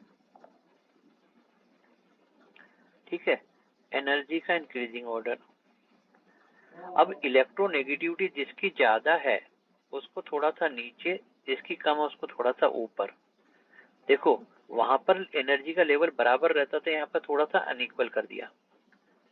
बॉन्डिंग इलेक्ट्रॉन को मोर इलेक्ट्रोनेगेटिव अपनी ओर खींच के रखता है। अरे यार ये बताओ, एक तरफ नाइट्रोजन एक तरफ ऑक्सीजन, क्या फॉलो करूं? देयरफॉर बिकॉज, क्या फॉलो करना है? Therefore because. क्यों भाई ऐसा? इसलिए क्योंकि जो ज्यादा इलेक्ट्रोनेगेटिव होता है सारा काम उसके अकॉर्डिंग होता है। तो अब मैंने ज्यादा इलेक्ट्रोनेगेटिव ऑक्सीजन, तो मैंने यहाँ पर देयरफॉर बिकॉज वाला कॉम्बिनेशन यूज किया। और देखो बॉन्डिंग वाले को ऑक्सीजन के पास रखा, नाइट्रोजन से दूर रखा। और एंटी बॉन्डिंग नाइट्रोजन के पास है, ऑक्सीजन से दूर है, तो थोड़ा सा तिरछा सा ये बन रहा है, टेढ़ा सा बन रहा है। ठीक है, अब इसमें हम लिख रहे हैं ये 2p था, ये 2p था, इसको लिखा आपने सिग्मा 2pz बॉन्डिंग पाई 2px पाई 2py, यहाँ आ गया पाई 2px एंटी बॉन्डिंग पाई 2py anti bonding sigma 2pz anti bonding. तो हेट्रोन्यूक्लियर में थोड़ा सा इलेक्ट्रॉन डेंसिटी अनइक्वल सी दिया, मोर इलेक्ट्रोनेगेटिव बॉन्डिंग के पास में और एंटी बॉन्डिंग के पास में लेस इलेक्ट्रोनेगेटिव वाला कॉम्बिनेशन। अब नाइट्रोजन के पास p में 3 है, 1 2 3, ठीक है। ऑक्सीजन के पास p में कितने हैं? 4, टोटल कितने हैं? 7। आउट ऑफ 7 6 इलेक्ट्रॉन तो बॉन्डिंग में चले गए और एक जो बचा हुआ है वो चला गया एंटी बॉन्डिंग में, एक चला गया एंटी बॉन्डिंग में। अब इस NO मॉलिक्यूल को ध्यान से समझना क्या कहना चाह रहा हूं मैं। NO मॉलिक्यूल को जब वैलेंस बॉन्ड थ्योरी का कंसेप्ट आया था सबसे पहले, तो वो कहता था भी एक नाइट्रोजन एक ऑक्सीजन 2 इलेक्ट्रॉन की शेयरिंग कर ली और एक ऑड इलेक्ट्रॉन इस पे बचा हुआ है। अब वैलेंस बॉन्ड थ्योरी में सारे तो पेयर के हिसाब से थे, एक अनपेयर वाला ऑड इलेक्ट्रॉन यहाँ पे बचा रह गया। तो अब इसके स्ट्रक्चर को एक्सप्लेन करने के लिए वैलेंस बॉन्ड थ्योरी ने क्या कहा, इधर से इलेक्ट्रॉन हटा करके 1 2 3 दो एटम के बीच में 3 इलेक्ट्रॉन बना करके this is the suggested structure of NO according to valence bond theory. अब दो एटम के बीच में 3 इलेक्ट्रॉन पैसे ले लिए, इसलिए कपड़े की नहीं। नाइट्रिक ऑक्साइड को वैलेंस बॉन्ड थ्योरी के हिसाब से 3 इलेक्ट्रॉन बॉन्ड कहा जाता है। 3 electron bond is present in NO, ध्यान देना 3 electron bond is present in NO और 3 centred 2 electron bond is present in, किसमें होता है 3 centred 2 electron bond? 3C2E bond, diborane. तो डाइबोरेन में जो है ना वो 3C है, 3 सेंटर्ड है लेकिन 2 इलेक्ट्रॉन है। और NO को 3 इलेक्ट्रॉन बॉन्ड भी कहा जाता है वैलेंस बॉन्ड थ्योरी के हिसाब से। लेकिन जैसे ही मॉलिक्यूलर ऑर्बिटल थ्योरी आई तो ये प्रॉब्लम उसकी खत्म हो गई, वो ऑड इलेक्ट्रॉन कहाँ चला गया? एंटी बॉन्डिंग में। तो एंटी बॉन्डिंग में आती ही वो प्रॉब्लम इसकी सॉर्ट आउट हो गई, भी ऑड इलेक्ट्रॉन को कहाँ रखें। तो ये 3 electron bond valence bond theory के हिसाब से NO को कहते हैं, याद रहेगा सबको। चलो अब मुझे अभी कर देते हैं बेटा, ये का नाम बताने का, और उसे क्या कहते हैं? कोई कुछ कह रहा है क्या? डाइबोरेन का क्या नाम बताया था? 3 सेंटर्ड 2 इलेक्ट्रॉन बॉन्ड, क्योंकि 3 एटम के न्यूक्लियस के बीच में 2 इलेक्ट्रॉन होते हैं वहां, तो वो 3C2E होता है, यहाँ पर 3E है। चलो मुझे NO का बॉन्ड ऑर्डर बता दो। ऑक्सीजन की एनर्जी नाइट्रोजन से कम कैसे है? अरे यार 2.5 एनर्जी कम मोर इलेक्ट्रोनेगेटिव को थोड़ा डाउन करके बताया। तो अब मैंने लिखा बॉन्ड ऑर्डर 6 - 1/2 2.5, ठीक है, और नेचर क्या हो गया? अरे इलेक्ट्रॉन अनपेड है ना भाई, पेयर यहाँ पे देखो, ये अनपेड इलेक्ट्रॉन है, पैरामैग्नेटिक। तो हमने क्या कह दिया?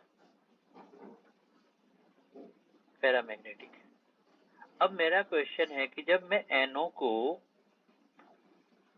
NO+ में कन्वर्ट करूंगा, NO को NO+ में कन्वर्ट करूंगा, तो बॉन्ड ऑर्डर में क्या चेंज आएगा? 3 हो जाएगा, 3 हो जाएगा, 6 - 3 हो जाएगा। 0/2, तो बॉन्ड ऑर्डर 3 हो जाएगा। इसका मतलब हम ये कहेंगे कि बॉन्ड ऑर्डर 2.5 से 3 हो रहा, मतलब बॉन्ड ऑर्डर इंक्रीजेस, ठीक है। और नेचर में क्या चेंज आएगा? स्टेबिलिटी हो जाएगी। तो पैरामैग्नेटिक से डायमैग्नेटिक हो गया और बॉन्ड ऑर्डर इंक्रीज हो गया NO से NO+, ठीक है।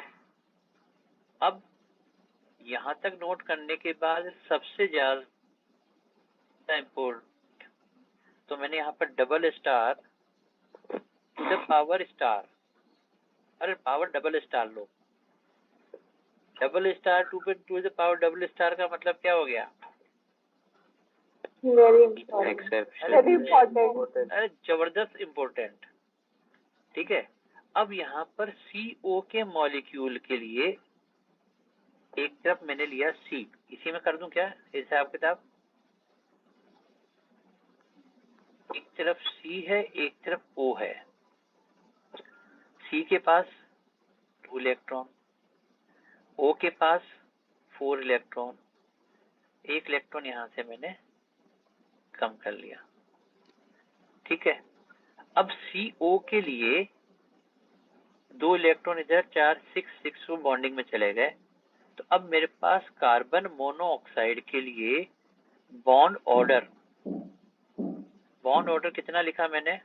तो 6 - 0/2 बॉन्ड ऑर्डर 3 लिखा और नेचर को लिखा डायमैग्नेटिक। तो इसमें ऐसा डबल स्टार वाली क्या चीज है? इसमें तो कुछ भी नहीं है, जैसा था वैसा है। लेकिन जैसे ही क्वेश्चन पूछा कि CO से CO+ बनाओ, electron will be removed from, तो यहाँ पर कहानी थोड़ी सी चेंज हो गई। क्या चेंज हो गई?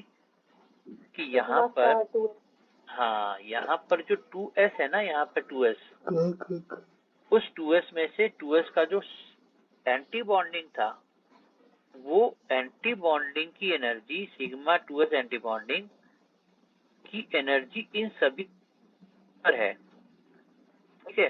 बॉन्डिंग तो चलो नीचे चला गया जैसा एज यूजुअल होता है, ये सिग्मा 2s बॉन्डिंग, लेकिन एंटी बॉन्डिंग की एनर्जी इन सबसे ऊपर है। ये 2s, अब यहाँ पर इलेक्ट्रॉन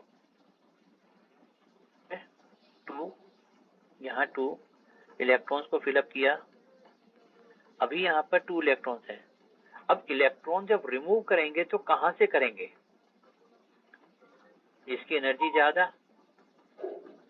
अब 4 ऑप्शन लिखे हुए थे, एक में लिखा था सिग्मा 2s एंटी बॉन्डिंग, एक में लिखा π2px, π2py और सिग्मा 2pz। इन 4 में से किस में से इलेक्ट्रॉन को रिमूव करेंगे? Sigma 2s anti bonding, sigma 2s anti, जिसकी एनर्जी ज्यादा। तो हमने, अगर ये नहीं पता होता तो हम कहां से निकालते? π2px या π2py से। तो यहाँ पर एक तो ये होता है electron will be removed from, तो ये हो गया sigma 2s anti bonding molecular orbital, एक पार्ट तो ये हो गया। अब जब इलेक्ट्रॉन वहां से निकला तो यहाँ से मैंने एक इलेक्ट्रॉन को कम कर दिया, एक इलेक्ट्रॉन यहाँ से कम हो गया। अब बॉन्ड ऑर्डर देखो, बॉन्ड ऑर्डर, बॉन्डिंग में टोटल कितने हो गए? बॉन्डिंग में 2s में भी है 8 बॉन्डिंग में, 1 एंटी बॉन्डिंग में, तो अब इसको मैं लिखता हूँ 8 माइनस 1/2, तो बॉन्ड ऑर्डर आ रहा 3.5। अब बॉन्ड ऑर्डर 3.5 आ गया तो हम कहेंगे बॉन्ड ऑर्डर CO से CO प्लस में जाता तो 3 से 3.5 में जाता, बॉन्ड ऑर्डर इंक्रीजेस। अगर हमें ये नहीं पता होता कि ये एंटी बॉन्डिंग से निकल रहा तो हम बॉन्ड ऑर्डर यहाँ से पाई से निकाल देते, फिर हम कहते हैं 5/2 2.5, हमारा आंसर आता है 2.5 मतलब 3 से 2.5 बॉन्ड ऑर्डर डिक्रीज हो रहा है, लेकिन आंसर क्या है, बॉन्ड ऑर्डर इंक्रीज हो रहा है। और नेचर क्या है, ऑब्वियसली नेचर में कोई डाउट नहीं है, अनपेड इलेक्ट्रॉन है तो पैरामैग्नेटिक। तो एक तो CO से CO प्लस में गए तो बॉन्ड ऑर्डर इंक्रीज हो रहा है, electron will be removed for sigma 2s anti bonding, और नेचर डायमैग्नेटिक से पैरामैग्नेटिक हो गया। ये कुछ पॉइंट है जो बहुत फ्रिक्वेंटली कार्बन मोनोऑक्साइड के लिए पूछे जाते हैं। यहाँ तक कहीं किसी को कुछ समझ में तो नहीं आ गया?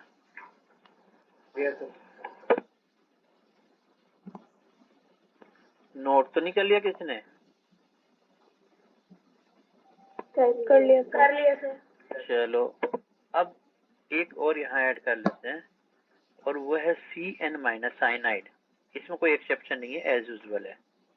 अब साइनाइड है तो कार्बन के पास कितने इलेक्ट्रॉन हो गए यहाँ पर?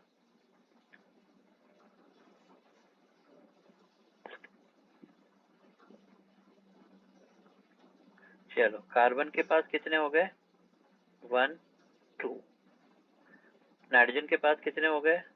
1 2 3 थे, N माइनस है तो 4, तो यहाँ पर 6, तो 1 2 3 4 5 6। यही हम हिंट है वो फिर वो। अरे भाई सुन सुन सुन सुन, बंद कर, सब सुन रहे हैं, सब सुन रहे हैं।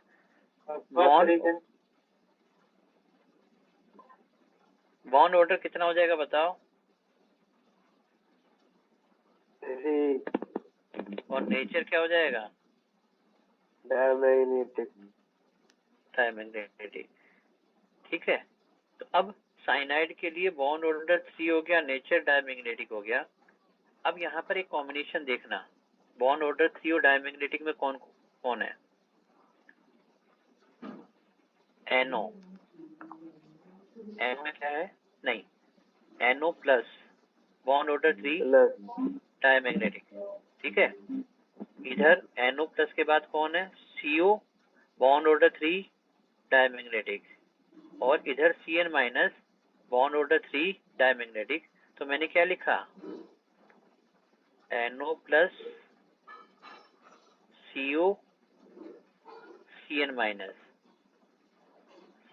सेम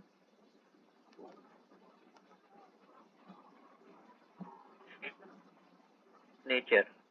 इनका बॉन्ड ऑर्डर सेम है, कितना? 3। नेचर सेम है, क्या? पैरामैग्नेटिक। तो ऐसे कॉम्बिनेशन बना करके ये बना लीजिए, which of the following is correct option. हम कहेंगे ये वाला ऑप्शन जिसमें same bond order same nature, तो ये NO प्लस CO और CN माइनस। अरे यार भूल गया। ये डायमैग्नेटिक, बीच में किसी ने डिस्टर्ब कर दिया था ना, कौन था भाई ऐसे डिस्टर्ब कर रहा था बीच में?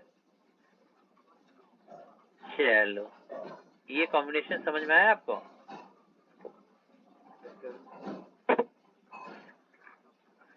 थोड़ा ऊपर करनी, अभी कर देते बेटा। बस लीजिए। यस बेटा। सर ये CN नेगेटिव में सिग्मा 2 की Z को नीचे क्यों बनाया? ऊपर होना चाहिए वैसे तो डायग्राम में। CN माइनस की कह रहे हो? Yes sir. सिग्मा 2pz, ये तो अब छोड़ने यार, उसको मैंने ध्यान इधर नहीं देता, मेरे को बस केवल ये था कि कहाँ से लेना है। बिल्कुल ठीक है, नाइट्रोजन देयरफॉर होना चाहिए, बिल्कुल सही कह रहे हो आप। ओके।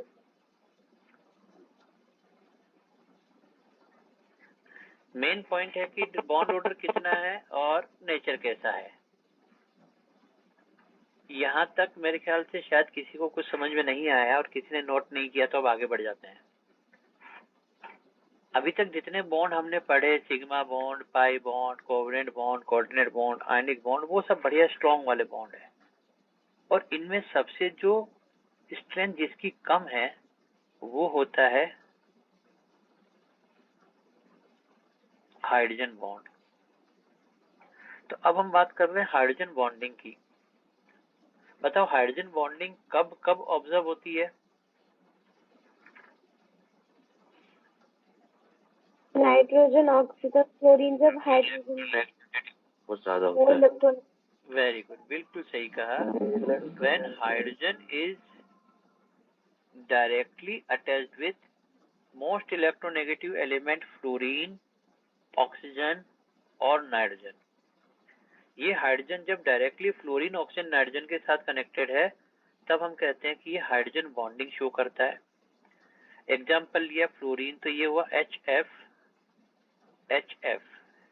अब फ्लोरीन के अंदर इलेक्ट्रोनेगेटिविटी का डिफरेंस है, तो यहाँ पर delta plus delta minus, delta plus delta minus. अब ये फ्लोरीन अपने पास वाले मॉलिक्यूल के नेगेटिव पॉजिटिव के बीच में जो इंटरेक्शन हो रहा है, इस डॉटेड लाइन को हम कह रहे हैं कि ये हाइड्रोजन बॉन्डिंग शो कर रहा है। तो एक का नेगेटिव पोल दूसरे के पॉजिटिव पोल को अट्रैक्ट कर रहा है, इसकी वजह से इन दोनों के बीच में इंटरेक्शन को नाम दे दिया हाइड्रोजन बॉन्डिंग। ऐसे ही HHO, फिर इधर HHO, फिर इधर HHO, water molecule. Water molecule में भी एक तरफ डेल्टा पॉजिटिव, डेल्टा 2 नेगेटिव, यहाँ delta positive, delta 2 negative, delta positive, delta 2 negative.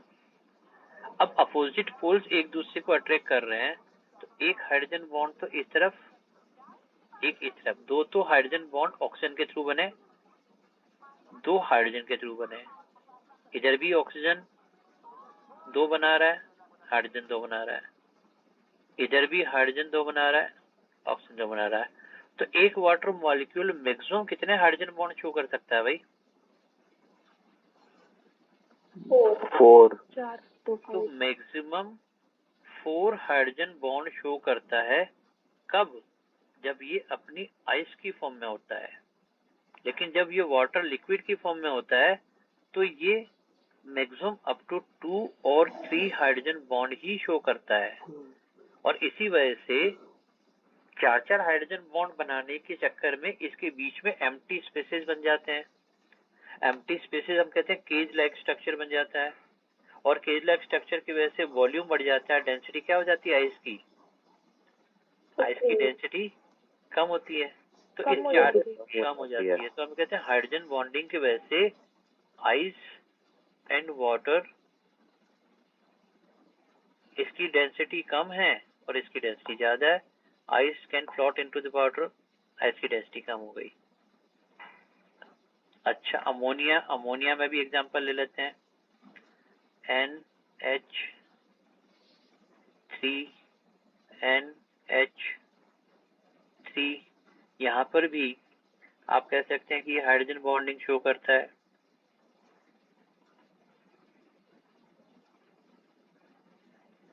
तो अमोनिया में हाइड्रोजन बॉन्डिंग हो रही है, इलेक्ट्रोनेगेटिव डिफरेंस है। Water molecule hydrogen bonding show करते हैं, HF molecule hydrogen bonding show करते हैं।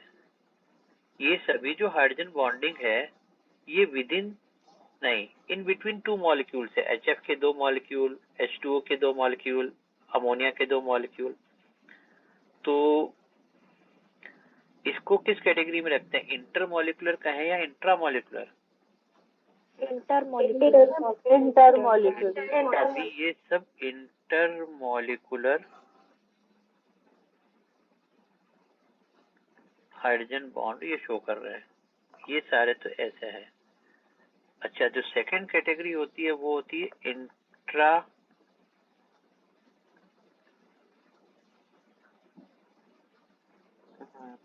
Hydrogen bond. इंट्रामॉलिक्यूलर का मतलब क्या हो गया भाई? विदिन मॉलिक्यूल के अंदर। मॉलिक्यूल के अंदर, विद इन द मॉलिक्यूल। कोई एग्जांपल याद है जिसमें इंट्रामॉलिक्यूलर हाइड्रोजन बॉन्डिंग हम शो करते हैं?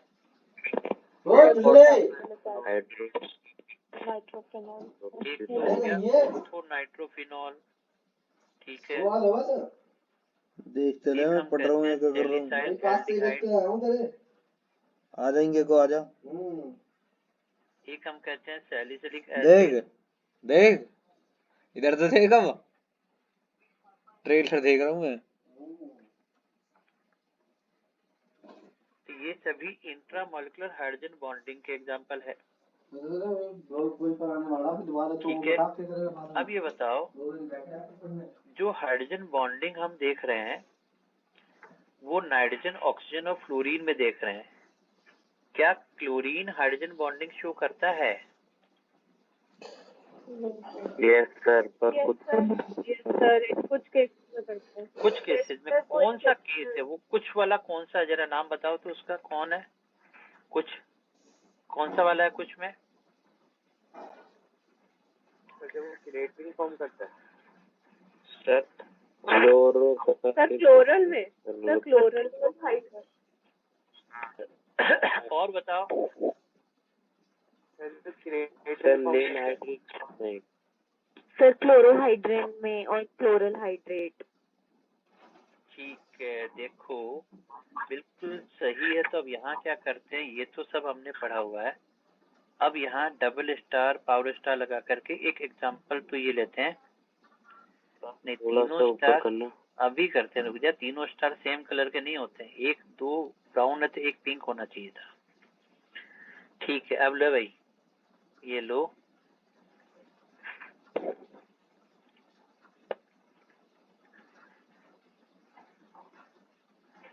चलो मैं कुछ रिएक्शन आपको याद दिला रहा हूँ। रिएक्शन नंबर 1, एक तो है CCl3 CHO। CCl3 CHO कहते हैं क्लोरल। अब जब इस पर वाटर का एडिशन करते हैं तो ये वाटर का एडिशन न्यूक्लियोफिलिक एडिशन होकर के बन जाता है क्लोरल हाइड्रेट। ये C, ये H, एक O, H, O, H।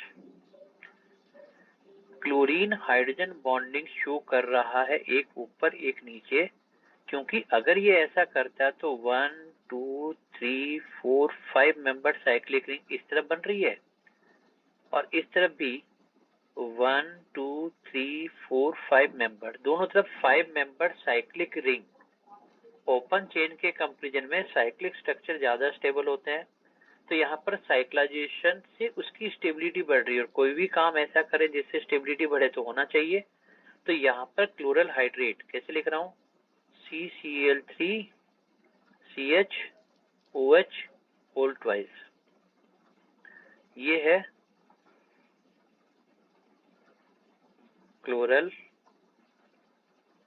Hydrate और इसके अंदर क्लोरीन हाइड्रोजन बॉन्डिंग शो कर रहा है। तो क्लोरीन हाइड्रोजन बॉन्डिंग शो करता है, उसका एक एग्जांपल तो ये सामने आपके लिखा हुआ है। ये नोट किया आपने? No sir.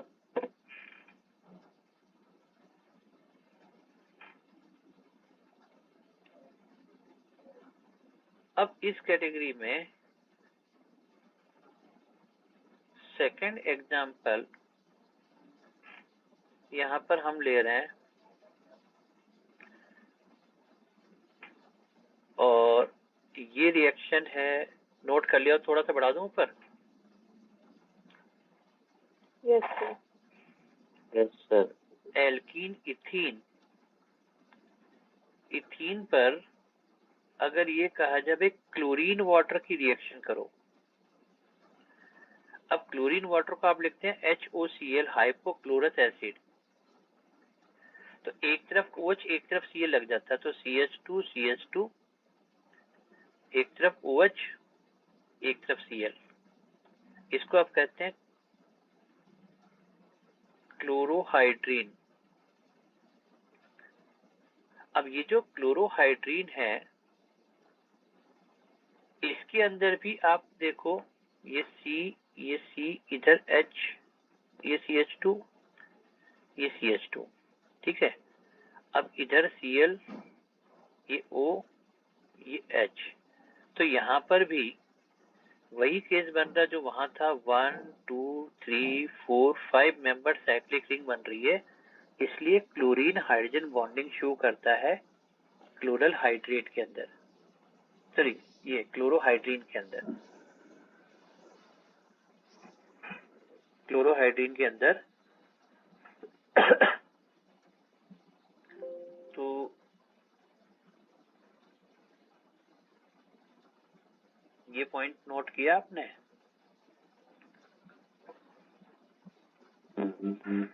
दो एग्जांपल हो गए, एक है क्लोरोहाइड्रीन और एक है क्लोरल हाइड्रेट। इन दोनों में क्लोरीन हाइड्रोजन बॉन्डिंग शो करता आ रहा है।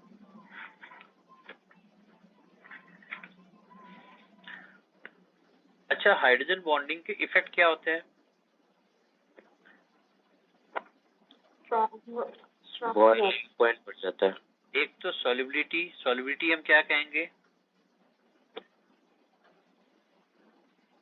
पोलर सॉल्वेंट वाटर के अंदर हाइड्रोजन बॉन्डिंग की वजह से सॉल्युबिलिटी इंक्रीज हो जाती है। दूसरा हम कहते हैं कि बॉइलिंग पॉइंट, जिसमें हाइड्रोजन बॉन्डिंग नहीं होती है उसके कंपैरिजन में बॉइलिंग पॉइंट क्या हो जाते हैं? उसके हाई हो जाते हैं या फिर उनके इंक्रीज हो जाते हैं।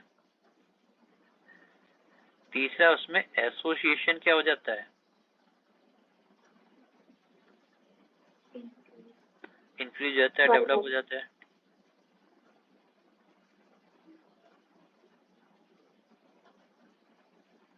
तो हाइड्रोजन बॉन्डिंग इंक्रीज हो जाती है, सॉल्युबिलिटी बढ़ जाती है, बॉइलिंग पॉइंट इंक्रीज हो जाते हैं, और इसको हम आगे ऑर्गेनिक के अंदर काफी ज्यादा इसकी प्रॉपर्टीज में डिस्कस करते हैं। तो ये कुछ बात होगी इंटरमोलिकुलर, इंट्रामोलिकुलर हाइड्रोजन बॉन्डिंग वगैरह। यहाँ तक नोट किया भाई सब लोगों ने? Yes sir. तो अब देखो यहाँ पर मैं लिख रहा हूँ न्यू फाइल दिस पीसी, यहाँ मैंने नाम लिखा RM03 और नेक्स्ट इंटरेस्टिंग चैप्टर का नाम क्या है भाई? Test of matter.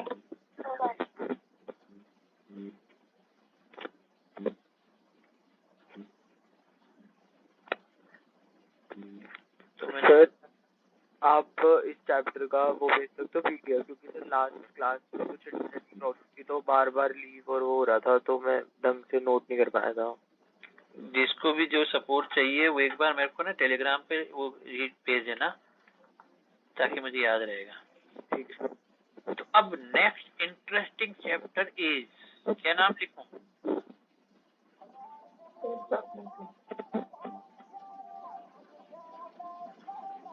Sir doubt था एक। था ना, अब तो कहा ही नहीं था, अभी ने कहा था। अच्छा है। ओके ओके, बताइए। कट कट के आवाज आ रही बेटा। विश्वेंद्र आप अब माइक म्यूट करो। हाँ अब बोलिए, क्या कह रहे हैं? एक क्वेश्चन था मॉड्यूल का, तो वो मैं टेलीग्राम पे सेंड कर दो उसको, मैं कर दूंगा, जवाब दे दूंगा।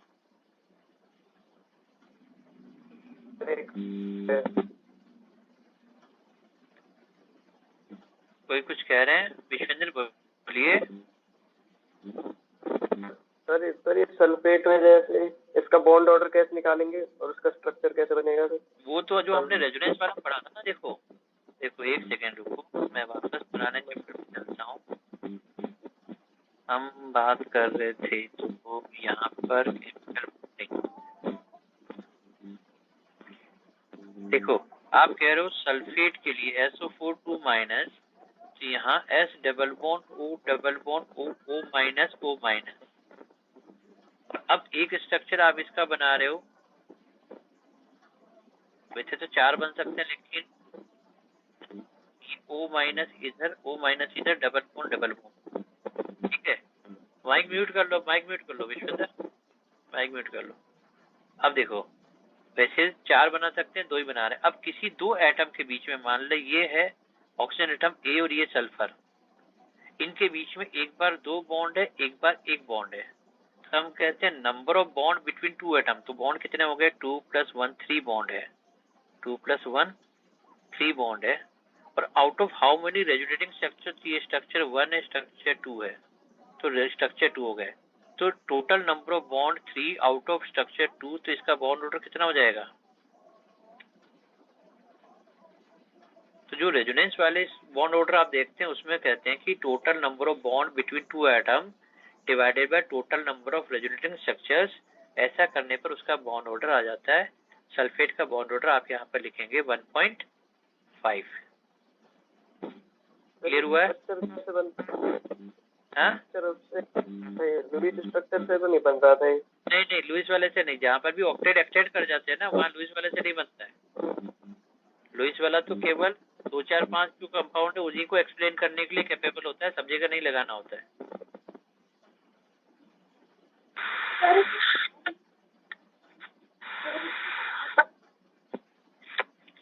बेटा आवाज नहीं आ रही है, दोबारा बोलो।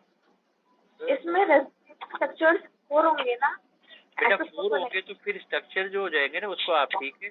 अगर आप कहते हैं रेजोनेटिंग स्ट्रक्चर है 4, तो नंबर ऑफ स्ट्रक्चर जो बॉन्ड बनेंगे वो 6, तो 6/4 भी 1.5 ही आएगा। हाँ, दोनों एक ही बात है ना, इसलिए मैंने उसको सिंपलेस्ट फॉर्म में ले लिया। चलो मैंने कुछ टेलीग्राम पे। ठीक है, आप भेज दीजिए, मैं कर दूंगा। नाउ द नेक्स्ट इंटरेस्टिंग, जबरदस्त, इम्पोर्टेंट काम का चैप्टर कहाँ गया भाई? अभी तो बनाया था, स्टेट्स ऑफ मैटर। देखो चैप्टर चेंज हो गया लेकिन कहानी डिस्कशन वही चल रहा है। अभी केमिकल बॉन्डिंग के हिसाब से सबसे वीक, जिसकी स्ट्रेंथ कम थी, वो था हाइड्रोजन बॉन्डिंग। लेकिन अब गैसेस स्टेट के हिसाब से अगर देखेंगे तो सबसे अच्छा, स्ट्रॉन्ग, पावरफुल जो इंटरेक्शन होती है वो होती है हाइड्रोजन बॉन्डिंग। तो अब मैं उसी डिस्कशन को आगे कंटिन्यू कर रहा हूँ और यहाँ डिस्कस कर रहा हूँ कि 2 मॉलिक्यूल के बीच में जो फोर्स ऑफ अट्रैक्शन हैं वो क्या है। तो अब इंटर मॉलिक्यूलर फोर्सेस, 2 मॉलिक्यूल्स के बीच में जो इंटरमॉलिक्यूलर फोर्सेस है जनरली गैसेस के लिए, तो उसमें से एक, अभी मैंने लिखा डाइपोल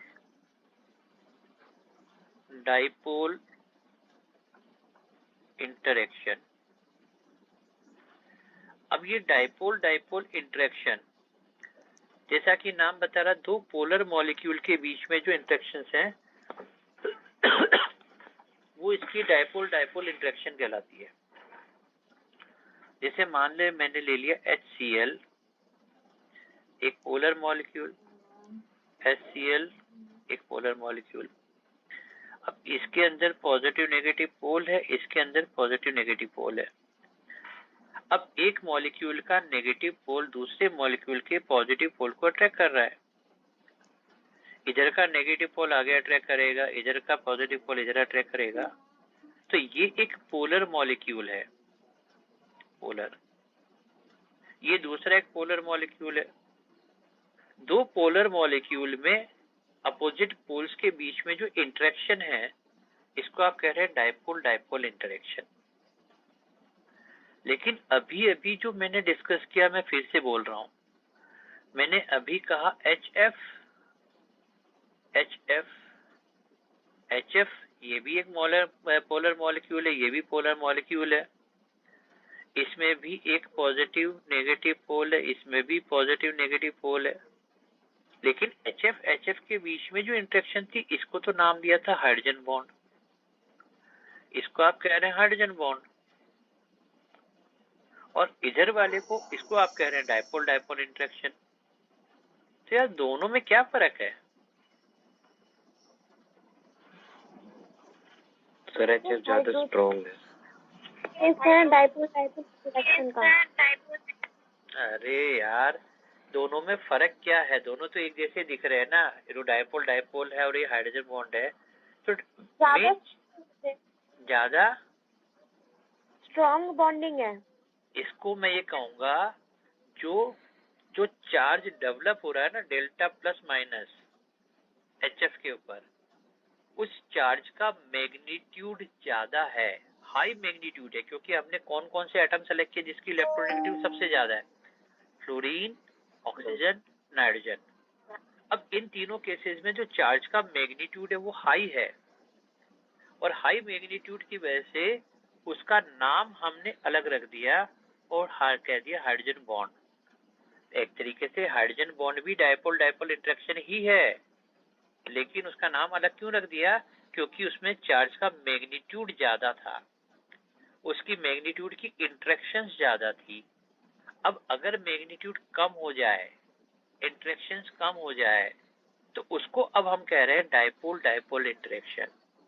इसका मतलब हमने मैग्नीट्यूड के बेसिस पर एक नाम अलग से सजेस्ट कर दिया, हाइड्रोजन बॉन्डिंग, जिसमें मैग्नीट्यूड ज्यादा था, स्ट्रॉन्ग था, और जिसमें मैग्नीट्यूड कम हो गया उसको कहते हैं डाइपोल डाइपोल इंटरेक्शन। तो आप कह सकते हैं hydrogen bonding is a special category of dipole dipole interaction, जिसमें मैग्नीट्यूड ऑफ द चार्ज ज्यादा है, स्ट्रॉन्ग इंटरेक्शन है, अलग से नाम रख दिया। दोनों में डिफरेंस समझ में आ गया आपको?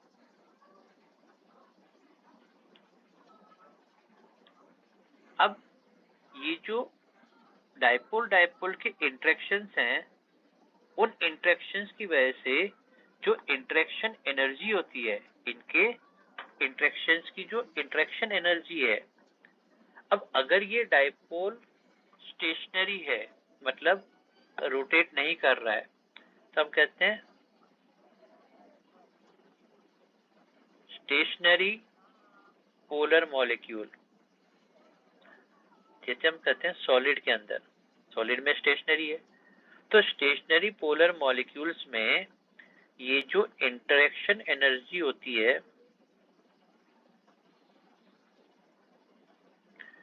ये इनवर्सली प्रोपोर्शनल होती है r⁻3। अब r क्या है? इनके बीच में डिस्टेंस, उन चार्जेस के बीच की डिस्टेंस, और ये जनरली बहुत शॉर्ट डिस्टेंस के अंदर होता है। तो हम कहते हैं ये जो डाइपोल डाइपोल इंटरेक्शंस होते हैं वो कब लगते हैं? जब ये बहुत शॉर्ट डिस्टेंस पे होते हैं, और ये are approximately, nearly, not exactly, nearly 500, sorry, ये पिकोमीटर की रेंज में है, मतलब बहुत शॉर्ट डिस्टेंस के ऊपर ये इंटरेक्शन एनर्जी लगती है सॉलिड में। केवल सॉलिड में r⁻3। इसके अलावा अगर ये मॉलिक्यूल रोटेटिंग पोलर मॉलिक्यूल है,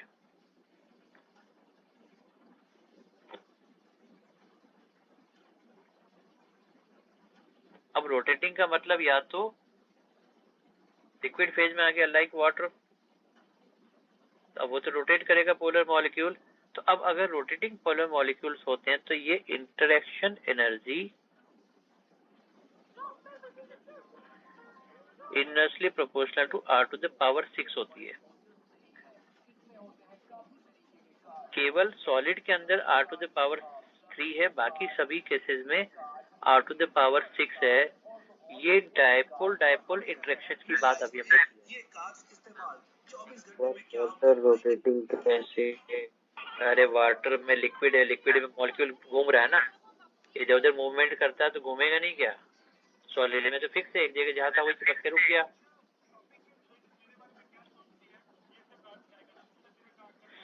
नोट किया?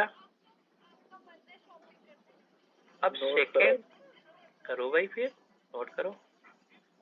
सेकेंड कैटेगरी हम देख रहे हैं डाइपोल, लेकिन दूसरा है इंड्यूस्ड डाइपोल। इसको लिखा मैंने डाइपोल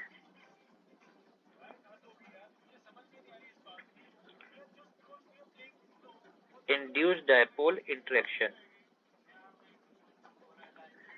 जैसा कि नाम बता रहा है, एक पोलर मॉलिक्यूल है, और एक नॉन पोलर मॉलिक्यूल है।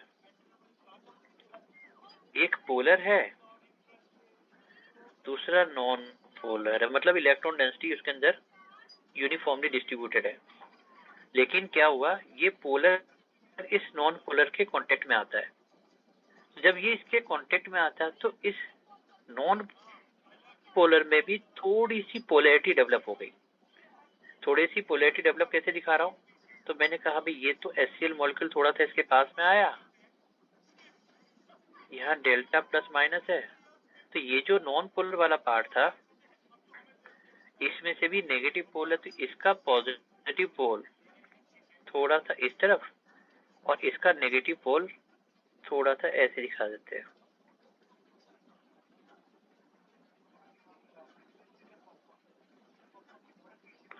ये थोड़ा सा ऐसे दिख रहा है ना इलेक्ट्रॉन डेंसिटी का, तो इसके अंदर कुछ पोलैरिटी डेवलप होती हुई दिखा दी। तो इसको हमने क्या कहा, ये डाइपोल है और इस तरफ इंड्यूस्ड डाइपोल इंटरेक्शन। अब इसके अंदर भी हम ये कहते हैं कि ये जो इंटरेक्शन एनर्जी होती है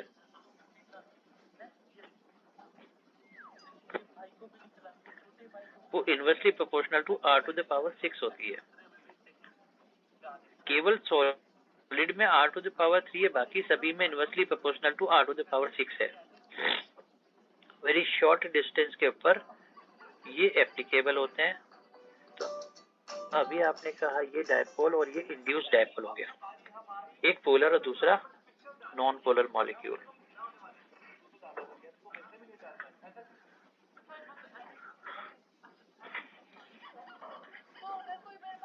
यहां तक नोट किया भाई? हाँ हाँ कर लीजिए आराम से।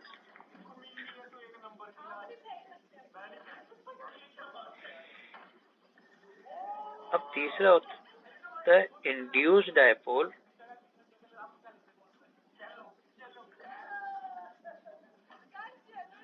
इंड्यूस्ड डायपोल इंटरेक्शन जनरली दो नॉन पोलर मॉलिक्यूल के बीच में होता है। इंड्यूस्ड डायपोल इंटरेक्शन दो नॉन पोलर मॉलिक्यूल्स के बीच में, एक नॉन पोलर दूसरा नॉन पोलर। ये एक नॉन पोलर मॉलिक्यूल है, दूसरा भी नॉन पोलर मॉलिक्यूल है। अब ये दोनों एक दूसरे के क्लोज आए तो एक दूसरे की वजह से एक दूसरे में थोड़ी सी पोलैरिटी डेवलप हो रही है। एक दूसरे की वजह से एक दूसरे में थोड़ी सी पोलैरिटी डेवलप हो गई, इलेक्ट्रॉन डेंसिटी का अनइक्वल सा डिस्ट्रीब्यूशन हो गया। एक का नेगेटिव दूसरे के पॉजिटिव को इंटरेक्ट कर रहा है, या एक का पॉजिटिव इस बार इसका पॉजिटिव इधर, इसका नेगेटिव इधर।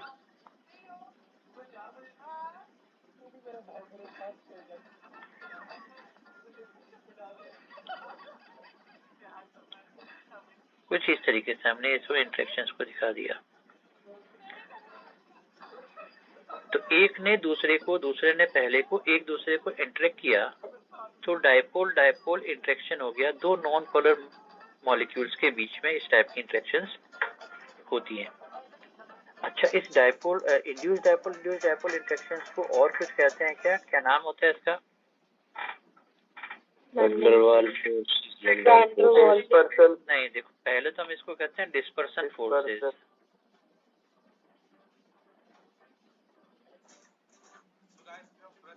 या इसको लंदन फोर्सेस भी कहते हैं।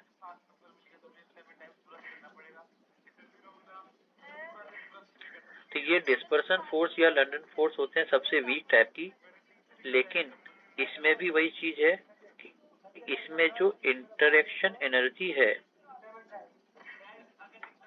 Inversely proportional to r to the power 6।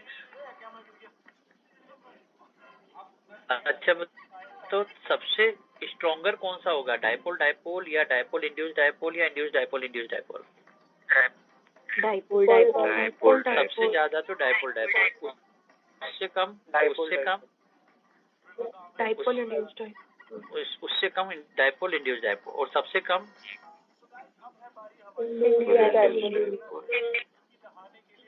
Induce dipole.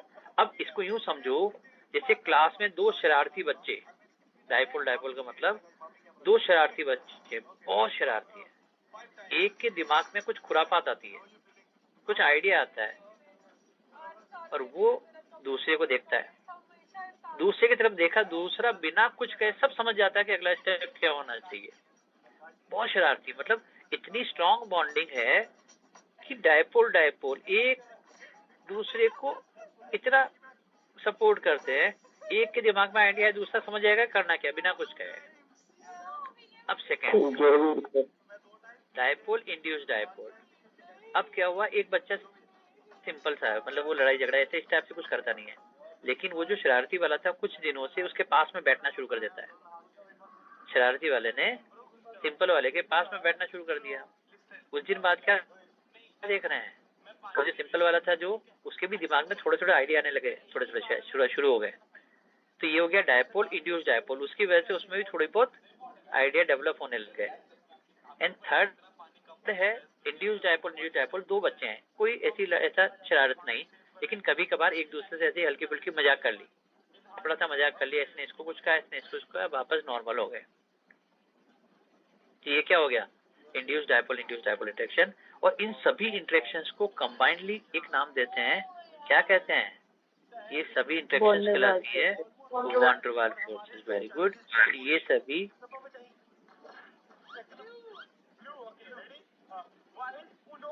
One der Waals forces कहलाते हैं। तो इसको इससे आगे नेक्स्ट क्लास में कंटिन्यू करेंगे गैस स्टेट के लिए। तो एक सेकेंड में जस्ट पहले डाउनलोड द अटेंडेंस वाला पार्ट कर लेता हूँ। ओके, थैंक यू सर एक डाउट था। Thank you. यस बोलो। सर मॉड्यूल में क्वेश्चन है, उसमें ये पूछा हुआ है कि geometry and hybridisation of XeF4।